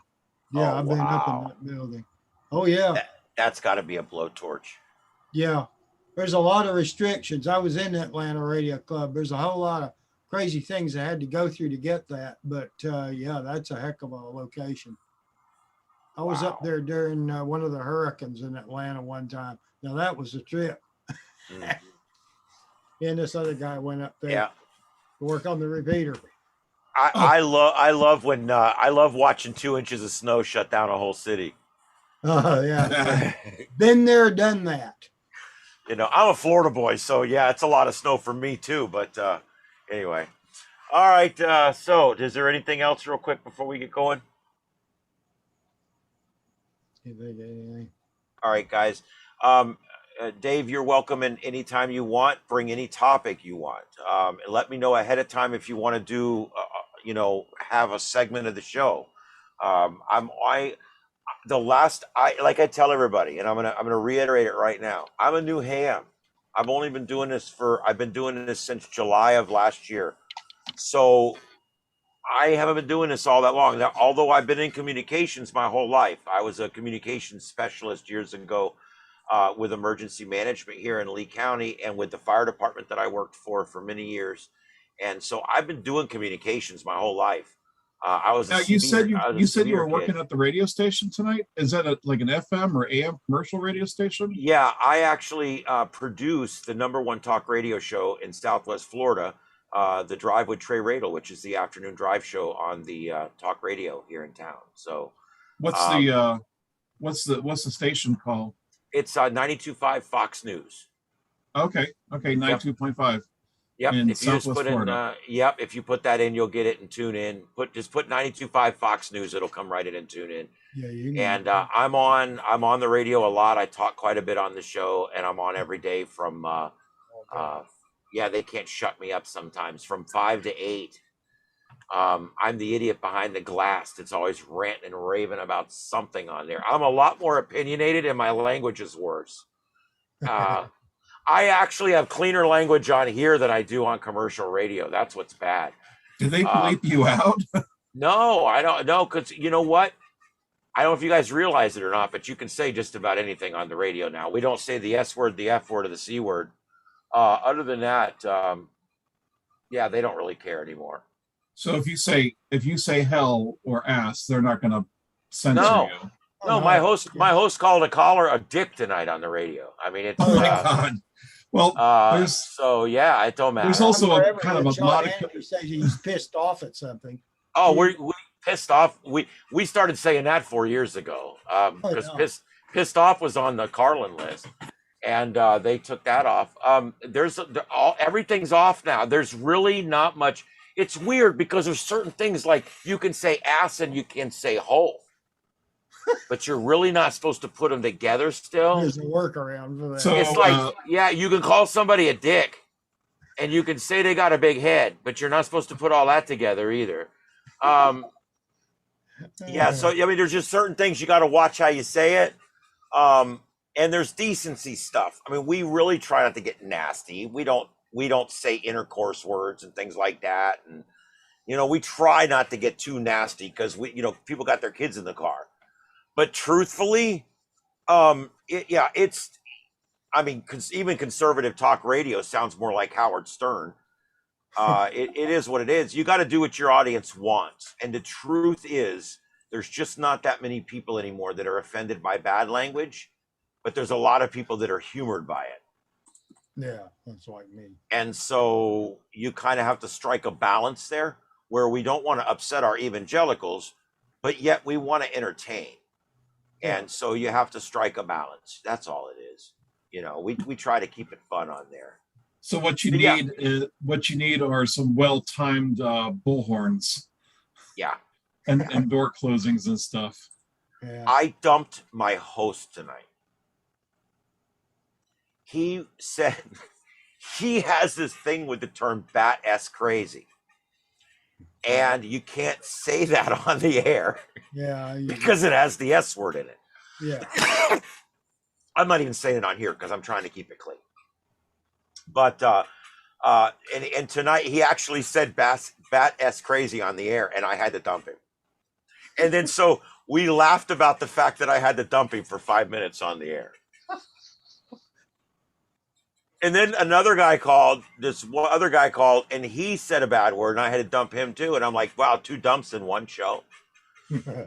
We actually, for those of you who don't know, we run what they call a dump or a delay. And Yeah. what basically happens, we run dual 5-second delays. And what basically happens is when the show starts and the board goes hot, there's actually a button on the board that starts spooling up the delay.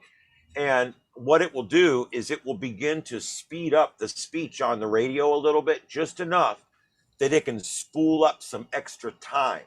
And it actually banks up time. And how it does that is by putting the audience 10 seconds into the past. Yeah. And so we're all talking, you don't realize it, but if you called on the phone when we put you on hold, you would notice you're 10 seconds, actually you're 16 seconds ahead of what's on the radio. There's already, between our STL digital delay of 2 seconds and our 4-second compression delay that we have at the tower site, you're already 6 seconds late by the time it goes out. And then you've got another 10-second delay for the swear delay on top of that. So you're about 16 seconds behind when you are live on listening to the radio. It's not always like that. Our sports station goes out with no compression, no processing, and no swear delay. It goes directly out over the AM radio. But the FM stuff has to go, and it goes to a lot of extra processing, and it goes to a lot of different things. And so there's more of a delay there. When someone swears, I hit a button. There's a button on every console. It sits there. It's a glows red, and it says bump or dump. And if any of the 3 of us hit that button, it brings us forward in time 5 seconds. So in other words, it basically forgets about everything that happened in the last 5 seconds, and it brings us 5 seconds closer to real time. If I hit it twice, it brings me 10 seconds closer to real time. Huh. It allows me to dump, keep the guy on the phone, and it still gives me 5 more seconds to dump again if I have to. We like to keep our harsh callers. Most radio shows put a single dump. They dump you, they dump the caller, you're gone. You cussed on the radio. Trey doesn't like to do that because the guy that's cussing's good radio. Yeah. So we want to keep him on, and we want to bust his, you know what, about cussing. So the only way to do that is to run a double delay. So we run a double delay. I'll dump him once, and we'll go, oh, man, you can't say the S word. What are you doing? And then we get the reaction to them cussing on the radio, which people like to hear. You only do that if you have a second delay. I have to admit, I never heard anything like that on WSB when I was in Atlanta. No. Well, you would now. Yeah. You would now. Yeah, you would now. It's getting like that. And it's not that it's any nastier or dirtier. It's just, it's a little more edgy. That's all. Yeah. You know, we're still not talking about people having sex on the radio. That would be, Right. We don't need to do that. There's other radio stations doing that already. So we don't need it. Yeah. Besides, we're talking about politics, which is the biggest screwing you can get. That's about right. So you've inspired a question in my mind here. Okay. So terrestrial radio has FCC restrictions, but I understand the satellite radio does not have those restrictions. That's why Howard Stern is on satellite radio. So the question is, it's still broadcasting. Why do some of my Sirius XM channels bleep out bad words anyway? Are they just trying to have family-friendly channels? It could be 2 things. One, what you said, they're simply policing themselves, which we do. We can say more than we do. But a lot of it is probably also that show it may be simulcast somewhere else. Oh, I hadn't thought of that. Okay. It may be on a broadcast stick somewhere. And so You know, they're getting out somewhere on broadcast. And that's why. It's more likely it's just they're trying to keep trying to keep it clean. You keep it to where it's PG-13, you know. But yeah, commercial radio is a lot of fun. It's also it doesn't pay well. They pay you in fun, and then they give you enough to feed your kids, and that's about it. But I will tell you, I love commercial radio. I got into it 10 years ago. I retired from the fire service because of a bad back. I did that for 17. And then after I got out of the fire service, I had made it all the way to the rank of chief. And then it's a small department. And but I was paid full time 16 years, made it all the way to the rank of chief. My first year was volunteer. And after 2.5 years of chief, my back was just so bad. And state government was buying me out. They were buying us all out, and they bought me out, and I took it. And then when I got out, I was bored. And so I got into commercial radio. You know how I got into it? It's crazy. I listened to Coast AM in the middle of the night. Sure. I was working a security job because I needed income. I'd retired, but I didn't have a lot of money. So I needed a job. So I did security work at night, and I fell in love with Coast AM. We used to listen to it at the fire station years ago with Art Bell. Art Bell, Coast to Coast. And it's George Norrie now. Art's passed away. But George Norrie does it now. Great radio. Some of the best radio you can listen to. And it's on from 1 to 5 in the morning when nobody's listening.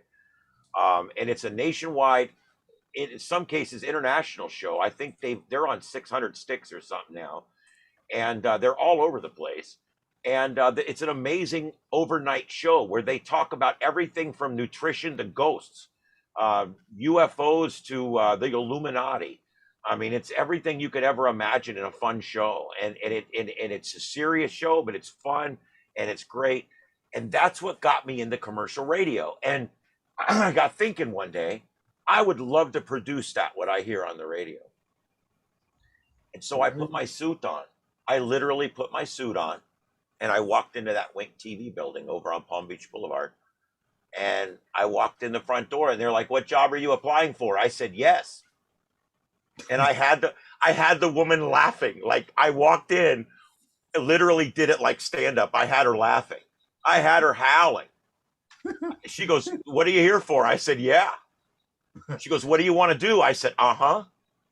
And it's like every question she asked me, I gave her some funny answer.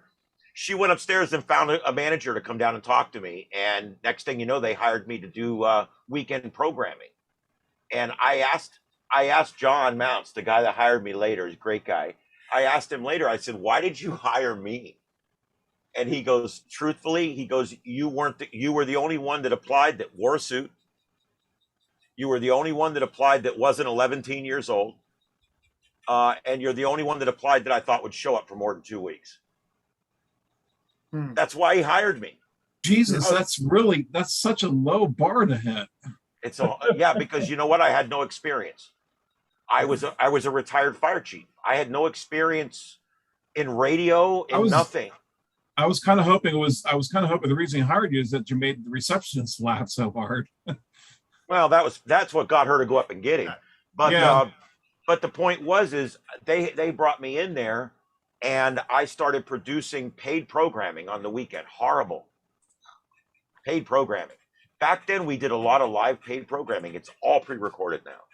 But back then, I would come in and dial this guy up, and he would do his show live from his office. Then I dial these people up at the flea market, and they would do their live show from the flea market. And then I would dial this guy up, and he would do his live financial show from his office or his home. It was crazy back then. And I would sit for an hour and wait for the next show and dial this guy in and do this. And I earned their trust. And I started coming in on my own time and I learned how to do the morning show. And next thing you know, the guy that did the morning show got a job in another town. And I came in that Monday and started producing the morning show. That's literally how it happened. And they liked me. The morning producer, the morning host, Drew Steele. Yeah. Immediately, we got along great. We became good friends, still are good friends today, actually. Yeah. And I produced him for years. And then Trey, I produced him in the morning for a while. Then I produced Drew again. And then I went to afternoons to produce Trey. I really like producing Trey. Trey and I click. We have a, on air, you got to have a click. If you don't click with somebody, it doesn't work on air. And him and I have this thing where I can just slide it. He has the hard job. He has to fill the time. And all I do is think of the punchline and slide it in. I got the best job in the world. It's the best job in the world. Press a button, slide in the punchline, get the laughs, get the ladies. It's great. Yeah, I got the easiest job in the world. No, I like it though, because I'm part of the dynamic duo and he does most of the hard lifting. I do a lot of the pre-show. I do all our clips. I put all our clips together. We both come up with topics. We have a pre-show every day where we talk about what we're going to talk about. Sometimes that's done on the phone. Sometimes it's done in person, depending on our schedules. I get in every day between 1 and 2 o'clock, and I spend about 3 to 4 hours on pre-show. And I put together everything. We get all our topics together. Something we never do is schedule when we're talking about stuff. He keeps that very spontaneous. Sometimes we don't know what we're going to cover until he opens the mic and goes, something? And that's when I know what we're going to cover. But we have it all set out ahead of time, the different facts, the different things. I come up with fact sheets. We print out a lot of news articles where I go through and pull out the parts and put them all in. It all has to be set up. And the reason he likes me is because I'm meticulous about certain things, about his prints and about his clips and all that. And I think that's what made him fall in love with me to begin with. But then the on-air thing started clicking really good. Oh, and yeah. So I listened to yeah, and now we've got this thing where, today I had him laughing so hard a couple times today, and it works, we both have a little bit of a wit, and we're able to work together and create that little bit of chemistry there. And I love it. I have a great time. I wouldn't give it up for nothing. I could find jobs that pay me a lot more, trust me, but I wouldn't have as much fun. Yeah, it's hilarious. It is, and I get a lot of emails. That's really important. Yeah. There's too many people that do jobs that they don't enjoy just for the money, and yeah, they're making money, but really. I don't hate going to work every day. I look forward to going to work every day. Now, sometimes I'm tired. We all get that day that, oh God, I could just go back to bed. But truthfully, every day I go to work wanting to produce that show every day. And, that's worth not making a lot of money to me. As you can see, I do things because I like to do it, not because it pays. I make nothing on this. This net costs me money every week. And everything I'm doing with ham radio costs me money. So I don't care about that. I'm not an entrepreneur. I have done a lot more philanthropy than I have entrepreneurial things in my life. Oh, you're preaching to the choir here. Yeah. Unpaid software development of HamPi for how many months? There you go. There it is, right there, folks. There you go. HamPi literally is kind of a love letter to the ham community. Yep. So, and we get that. I've gotten cool things back like this QSL card here that somebody made out of a little wooden squirrel. You can't beat that with a stick.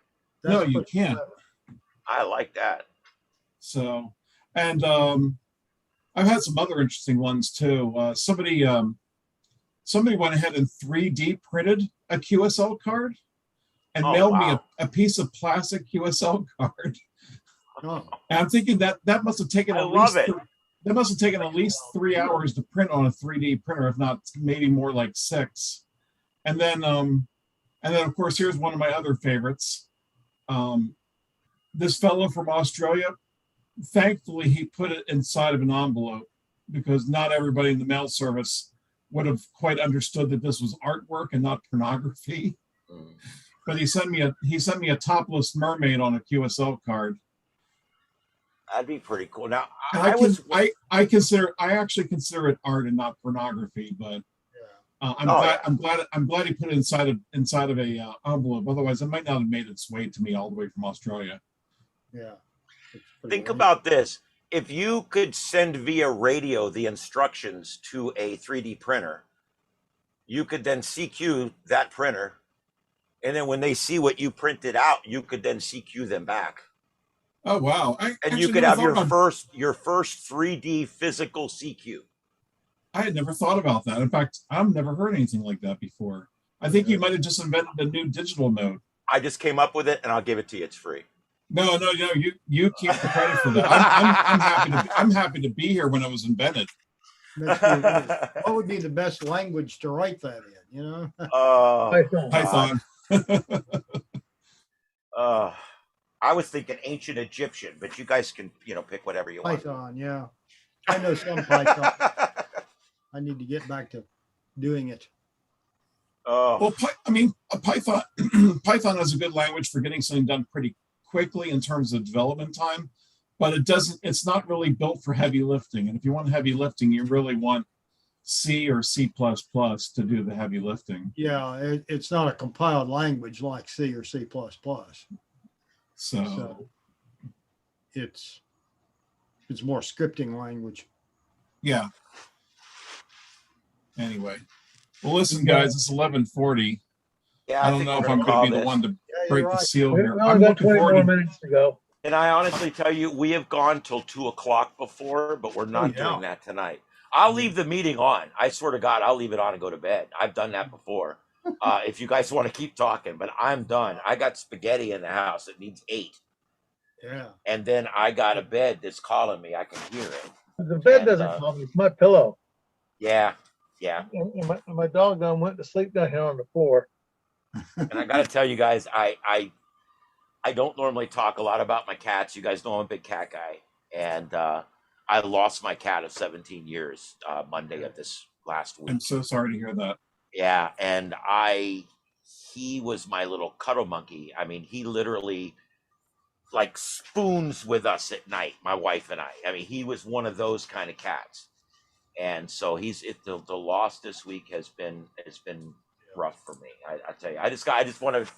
His name was D. He was a great cat, and I just I'm gonna miss lost him. a member of the family. That's what happened. Oh man, I've lost 3 cats in the last month, and one of them was a kind of a stray we were taking care of. Another one was one that wandered up all injured that we were trying to save, and it didn't work out.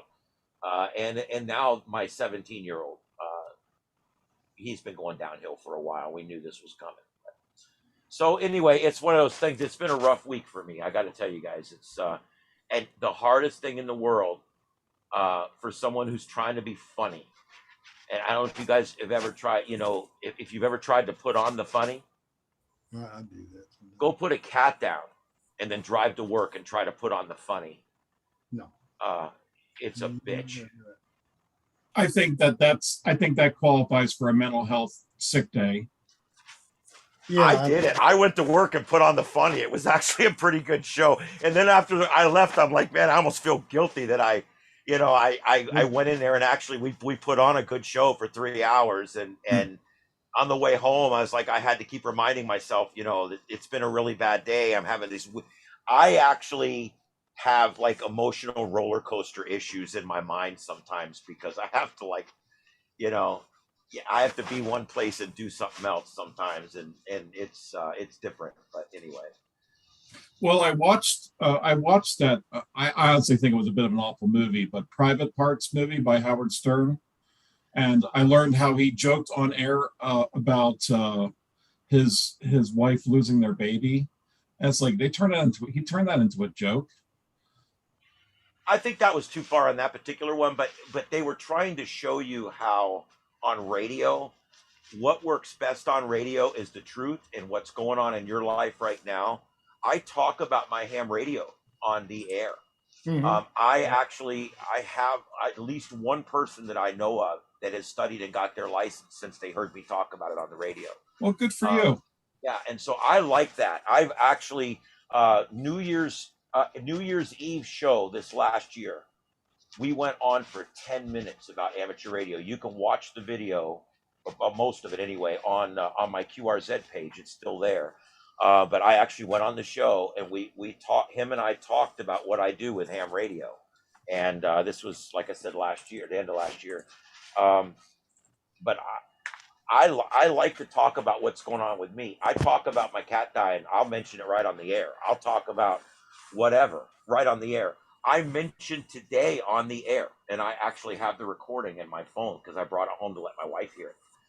I actually said on the air today that I was with my wife at a doctor's appointment this last week, and she gets a clipboard. She's filling out the clipboard, and she shows me this one question on the clipboard. Did you hear that? Yeah, I heard it. She hasn't heard it yet. I heard she it. says, I said, there's this one question. It says, do you own a gun?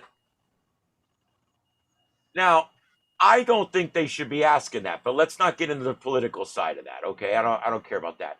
I know, I remember that because I was saying it. I talked back to the radio sometime. I said, none of their damn business. That's right. Well, that's what I say too.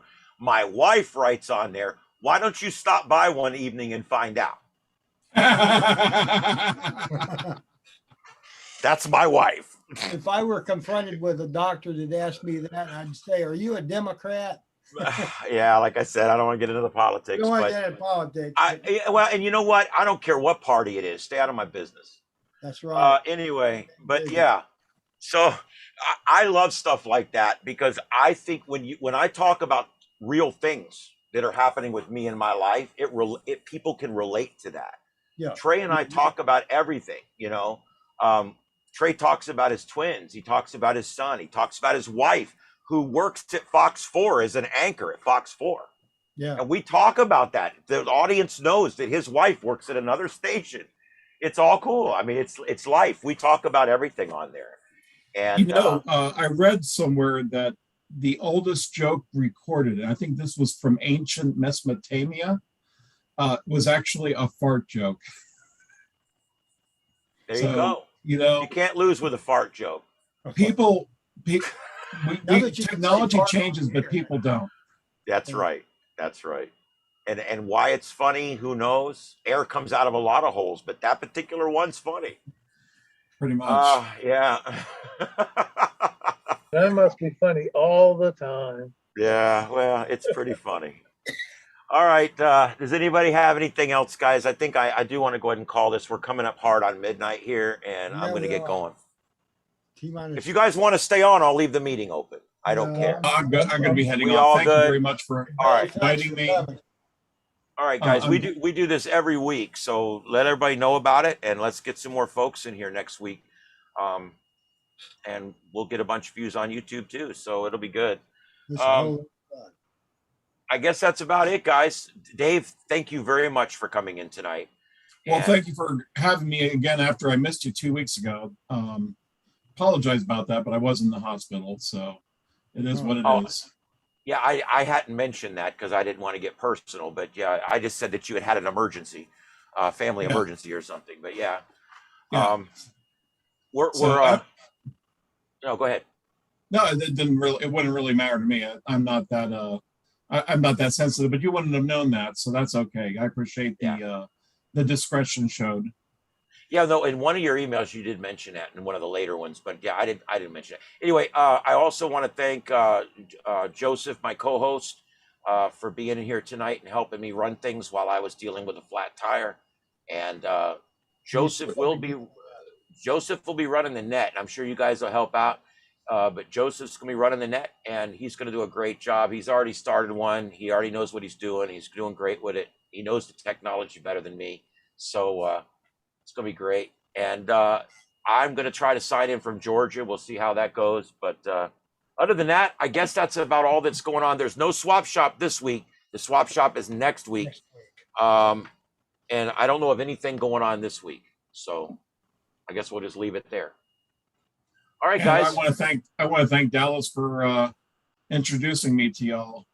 Yeah, me too. Thank you, Dallas. Actually, and Dallas, thanks also for helping us blast out. Both you and Rick, I know you've both done a lot blasting things out, and I really appreciate that as well. We had one guy today from Texas.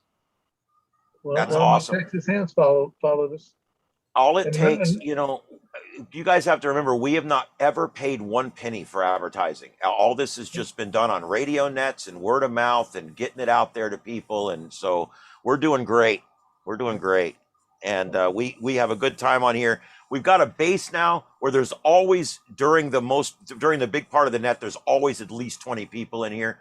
That's a good base, because if a question's asked, chances are we've got an answer with 20 of us. Yeah. And we've got guys in here that have been doing this a lot longer than me. So I think that's great. All right. If there's nothing else, I hope to see you guys down the log this weekend. I'm going to be working FT8 over the weekend. Tomorrow afternoon, I'm going to be up on 15 and 12. If you guys want, just to let you know, I doubt you'll find me there because it only runs long. 10 was also open today. Ah, okay. So yeah, when 10 disappeared, I fell back. I fell back to 12, and then when 12 disappeared, I fell back to 15. Yeah. So, but sometimes you get luck like that where all the bands open up at once. Yeah, My long wire won't do. And it didn't go through. My long wire will not do 10, and it won't do 6. I'm out of here. But, all right, we'll see you later, Dallas. We're done too. I just my 6 meter Yagi that I have, I can get that to tune to 10. It's flaky, but I can get it to tune to 10 where the SWR's like 2, and it's good for the radio. And the problem is, though, it doesn't perform that well, and I know that's why. That's because the lobe is everywhere. It's not shooting where it's supposed to. But I can't get down that low right now with any kind of reliability. I built me a 6 meter and a 10 meter just dipole out here on the side, but it don't work worth the crap. So I do like 6 meter during Magic Band season. Oh, that's God great. bless, that's a lot of fun. I love that A lot of fun too. because you put HF on a Yagi. See, I'd never done HF on a Yagi before. I got a wire. When you add the Yagi, it literally turns it from chess into 3-dimensional chess. Because now you have a whole new dynamic to deal with. And so once you add the rotor and the Yagi beam to your HF, I don't know, to me it was a lot more fun because I had a third dynamic. It was more than just band and wattage and spot on the waterfall and appropriate side of the timeline. There's all those different things you have to do. Then you add this other really important thing on there, where you're going to direct your energy or where you're going to listen.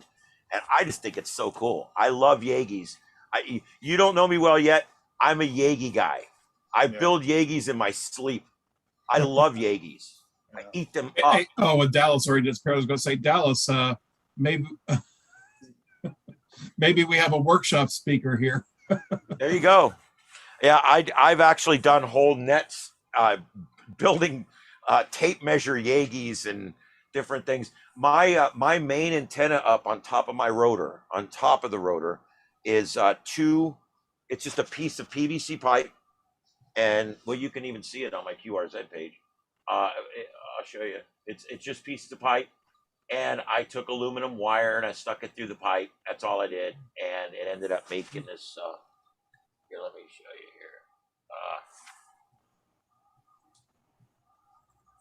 here. That's my setup right there. Oh my! And it's all built out of PVC pipe. It's all homemade, all homebrew. There's not a single thing there except wire. And I took stock wire, like you would find, like you know the kind of wire they use to bend around a chain link fence to hold it onto the pole.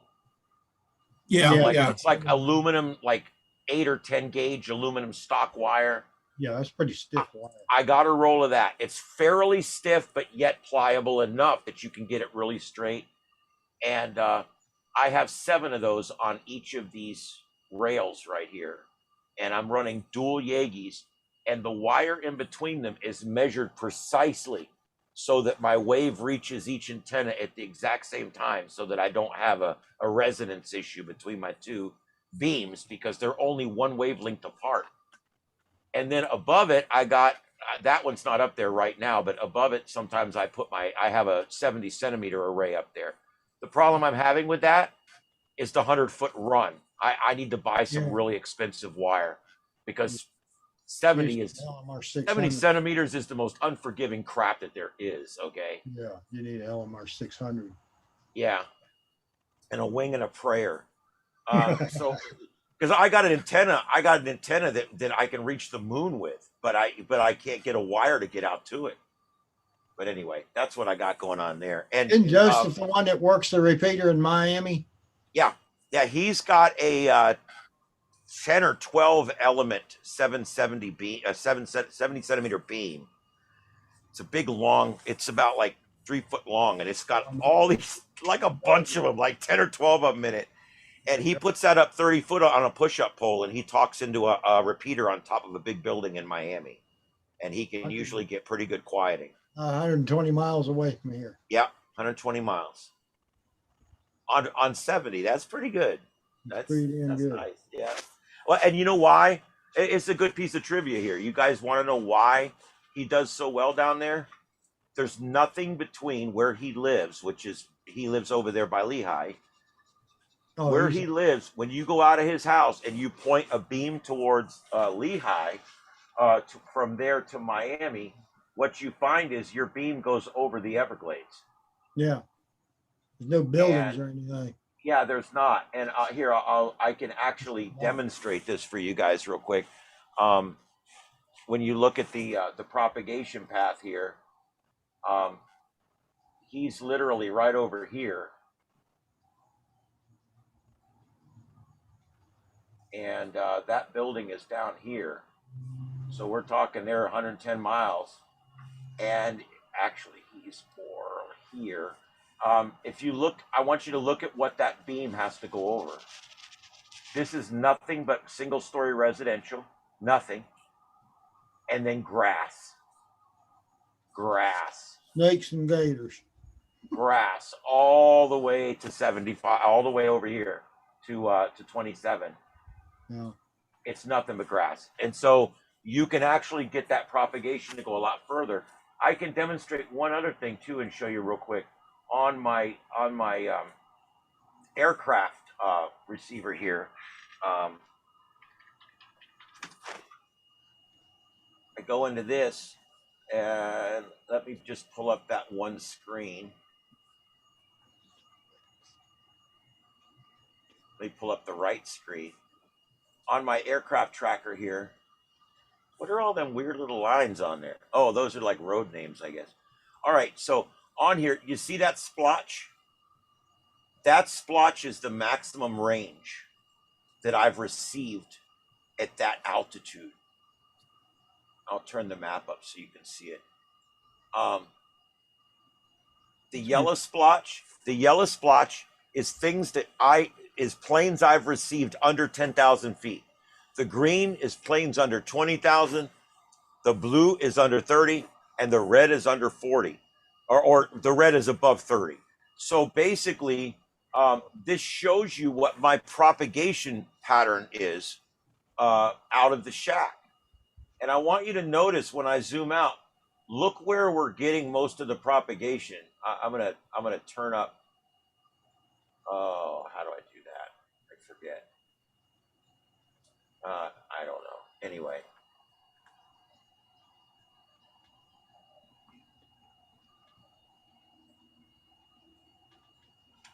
Let me see if that does that. Okay. Yeah, that's better. All right. You can see here, look where my pattern is. You can see there's gaps in my pattern. It's almost amazing. Notice this big spike right here? Yeah. You want to know what that is? I'm going over Lake Okeechobee. Oh, that's right. I can receive better going over water than I can land. So the big, huge Lake Okeechobee actually gives me a receive signal out another 40 or 50 miles past the lake because things bounce or propagate right over the top of that lake better. This spot right here that's cut out, do you want to know what that goes right over my house. My house is right near the antenna there, and it's not much lower than the antenna. and there must be some kind of interference there. You can see this notch right here. See this notch right here? That's my power pole. It's just to the right of north. Another big one that I love, let's see if I can get this damn thing to go away. Notice down here, notice it's all shaved off down here. Yeah. That's because in order for me to receive down there, I have to go over Fort Myers proper, South Fort Myers proper, San Carlos, Estero, Bonita, North Naples, and then out over the ocean or the Gulf. Yeah. So what that does is, look at this. It gives me this big cut here where I don't get the propagation to the south like I would like. So I think that's so cool. One really neat thing about the aircraft program is it gives you basically a propagation study around your house. That's cool. I've only done very light tests with dump 1090, and I've never actually put that antenna outside of the house to really pick up stuff. So whatever I have been able to pick up has been obviously very strong. Right. Yeah. Atlanta, you get a lot of stuff. You know, it's funny you mentioned that, because I've already thought about it, and I'm going to bring my SDR Sharp, and I'm going to bring a little antenna for the roof, and I want to see what this looks like in Atlanta. When I'm driving through, I want to see what it looks like. When are you visiting Atlanta, and what for? I will drive through Atlanta, go into my cabin in 2 weeks. Oh, okay. I put my head down and I drive 90 miles an hour, so I keep my taillights. Well, state of Georgia has been wanting to make some money lately, so just be careful with the patrol cars out there. Keep it below. Oh yeah, Florida and Georgia's always twice as aggressive as Florida on speed. Yeah, and you know what they both love to do? They put extra troopers in the first county, and they do that on purpose so that when you go into their state, you'll be like, "Oh my God, there's Florida troopers everywhere!" And then by the time you get to the third county, you don't see them again till you get to Tampa. Yeah, but Georgia's got a super speeder law. They did when I was up there. You go over 85, it's like a $200 and some fine. Yeah, it's still better than North Carolina. Anything in North Carolina over 20 miles an hour is a mandatory court appearance. Oh man. And by the way, so I still have a lead foot. So do I. But I was pulled over for speeding. I was accused of speeding, which I don't agree with. But you know, I ended up waiting for a court appearance, because this was literally 2 weeks before the pandemic really took wind last year, and so I sat like forever with like court appearances keep getting pushed back and rescheduled due to COVID. But then eventually they did bring me into the county level, and they said, okay, well, Mr. Slaughter, we've decided to we're giving you this deal, so why don't you go ahead and take it? I'm thinking, okay, the deal is what? And they said, oh, you just pay court costs. We don't give you any and we don't give you any points. I said, well, I wasn't speeding. I was actually in a group of cars, and I was in the back, so I don't know how the laser pointed at my truck. Although it was a big truck, they could have actually pointed over top of the cars at me. But that's a whole different argument. Fact of the matter is, I was going with the flow of traffic. So if they're counting that as speeding, that's on them. But anyway, I turned them down, and they were like really adamant that I not turn them down. I said, yeah, let's go to court. I'll fight you. And so they ended up withdrawing my case from county court, Gwinnett County, and they pushed it up to Georgia State Court. And then, of course, more delays on going to state court and whatnot. And then we eventually went to state court, and they offered me a deal which was actually higher amount than the county was offering. And I said, I told him, I just turned down the county's offer, which was like 2/3 of what yours was. He says, well, you should have taken theirs. I said, no, let's go to trial. I'm going to serve discovery on you and the officers, blah, blah, blah. I mean, I told him that I knew how, basically I'm using words that lets him know that I know how the legal system works because I went through divorce court for a long time. So I know these things. You made them understand that prosecuting you was going to be difficult. Yeah. I made sure that they knew that was going to be very expensive. And Yep. Good. when we went back into the courtroom, I guess he must have talked to the main prosecutor who went ahead and dismissed my case due to judicial fiscal responsibility or whatever. So basically I made myself too expensive to prosecute. Yeah. Meanwhile, we're in the screwing with. We're in the courtroom. We're in the courtroom, and they had like 30 people they were calling to trial, or I'm sorry, calling for arraignments, and this was an arraignment for me, which is so funny. It's like you wouldn't think of an arraignment for a speeding case, you know? But anyway, I mean, arraignment sounds like you did something really, really bad. Speeding's not that bad on the grand scheme of things, unless you speed and run into somebody. Yeah. But yeah, what's next? Are you going to get indicted for speeding? They called like 30 or 40 people to report. There was only 2 groups of people in the courtroom. I mean, there was my wife and myself, and then there was another lady, and that was it. They issued bench warrants for like 30 or 40 people. I'm thinking, okay, so the trick is actually show up and face the music, and then you can get off. Right. So don't take the offers. Dig your heels in like me. So I will continue to do that. But my wife's like, well, could you actually just slow down? I said to her, that hasn't occurred to me. Well, I've reached moderation in that. I mean, I don't go crazy anymore, but I still drive pretty quick. With me, it's not the overall speeding that's the problem. With me, it's when people in front of me don't understand how the roads work, and it holds me up. You mean the people in the left-hand lane, which block up, which cause traffic to back up like those are the big one. I'm going to tell you the one that gets me the most. We have on the way to work, I have one of these, and on the way home, I have one of these, and it's important. When you come up to an intersection, okay, and you pull up to the light and you're making a right, you have to stop. In Florida, you're allowed to make a right turn on red after a full stop, okay? You can make a left turn on red after a full stop as long as both roads are one way. But but in any other situation, you can still make it on a right turn no matter what. So you pull up and you stop at the line and you put your blinker on and then you proceed through the light.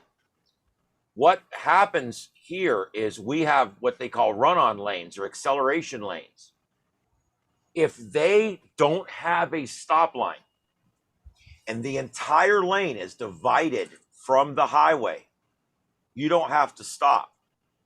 You literally get in the turn lane, you go right around the corner, it's a sweeping corner on purpose, and you're accelerating out of the curve so that you can be up to speed to merge in with people going down the other road. Okay. Oh, that's the way it works. I mean, and these guys, they pull up there and they stop. And I almost hit them in the ass every time because it's like, look, okay, what are you doing? You're in a lane where you're supposed to be accelerating out of the curve because we got to get up to speed.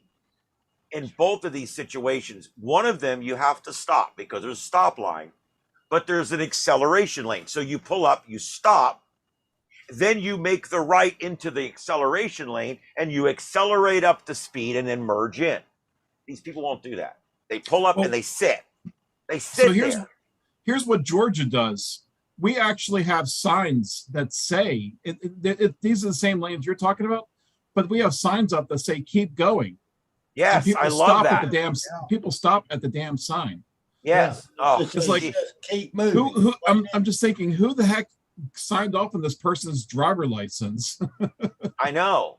Well, because you know what? All the emphasis that law enforcement and DHSMV and our lawmakers, all the emphasis is on safety.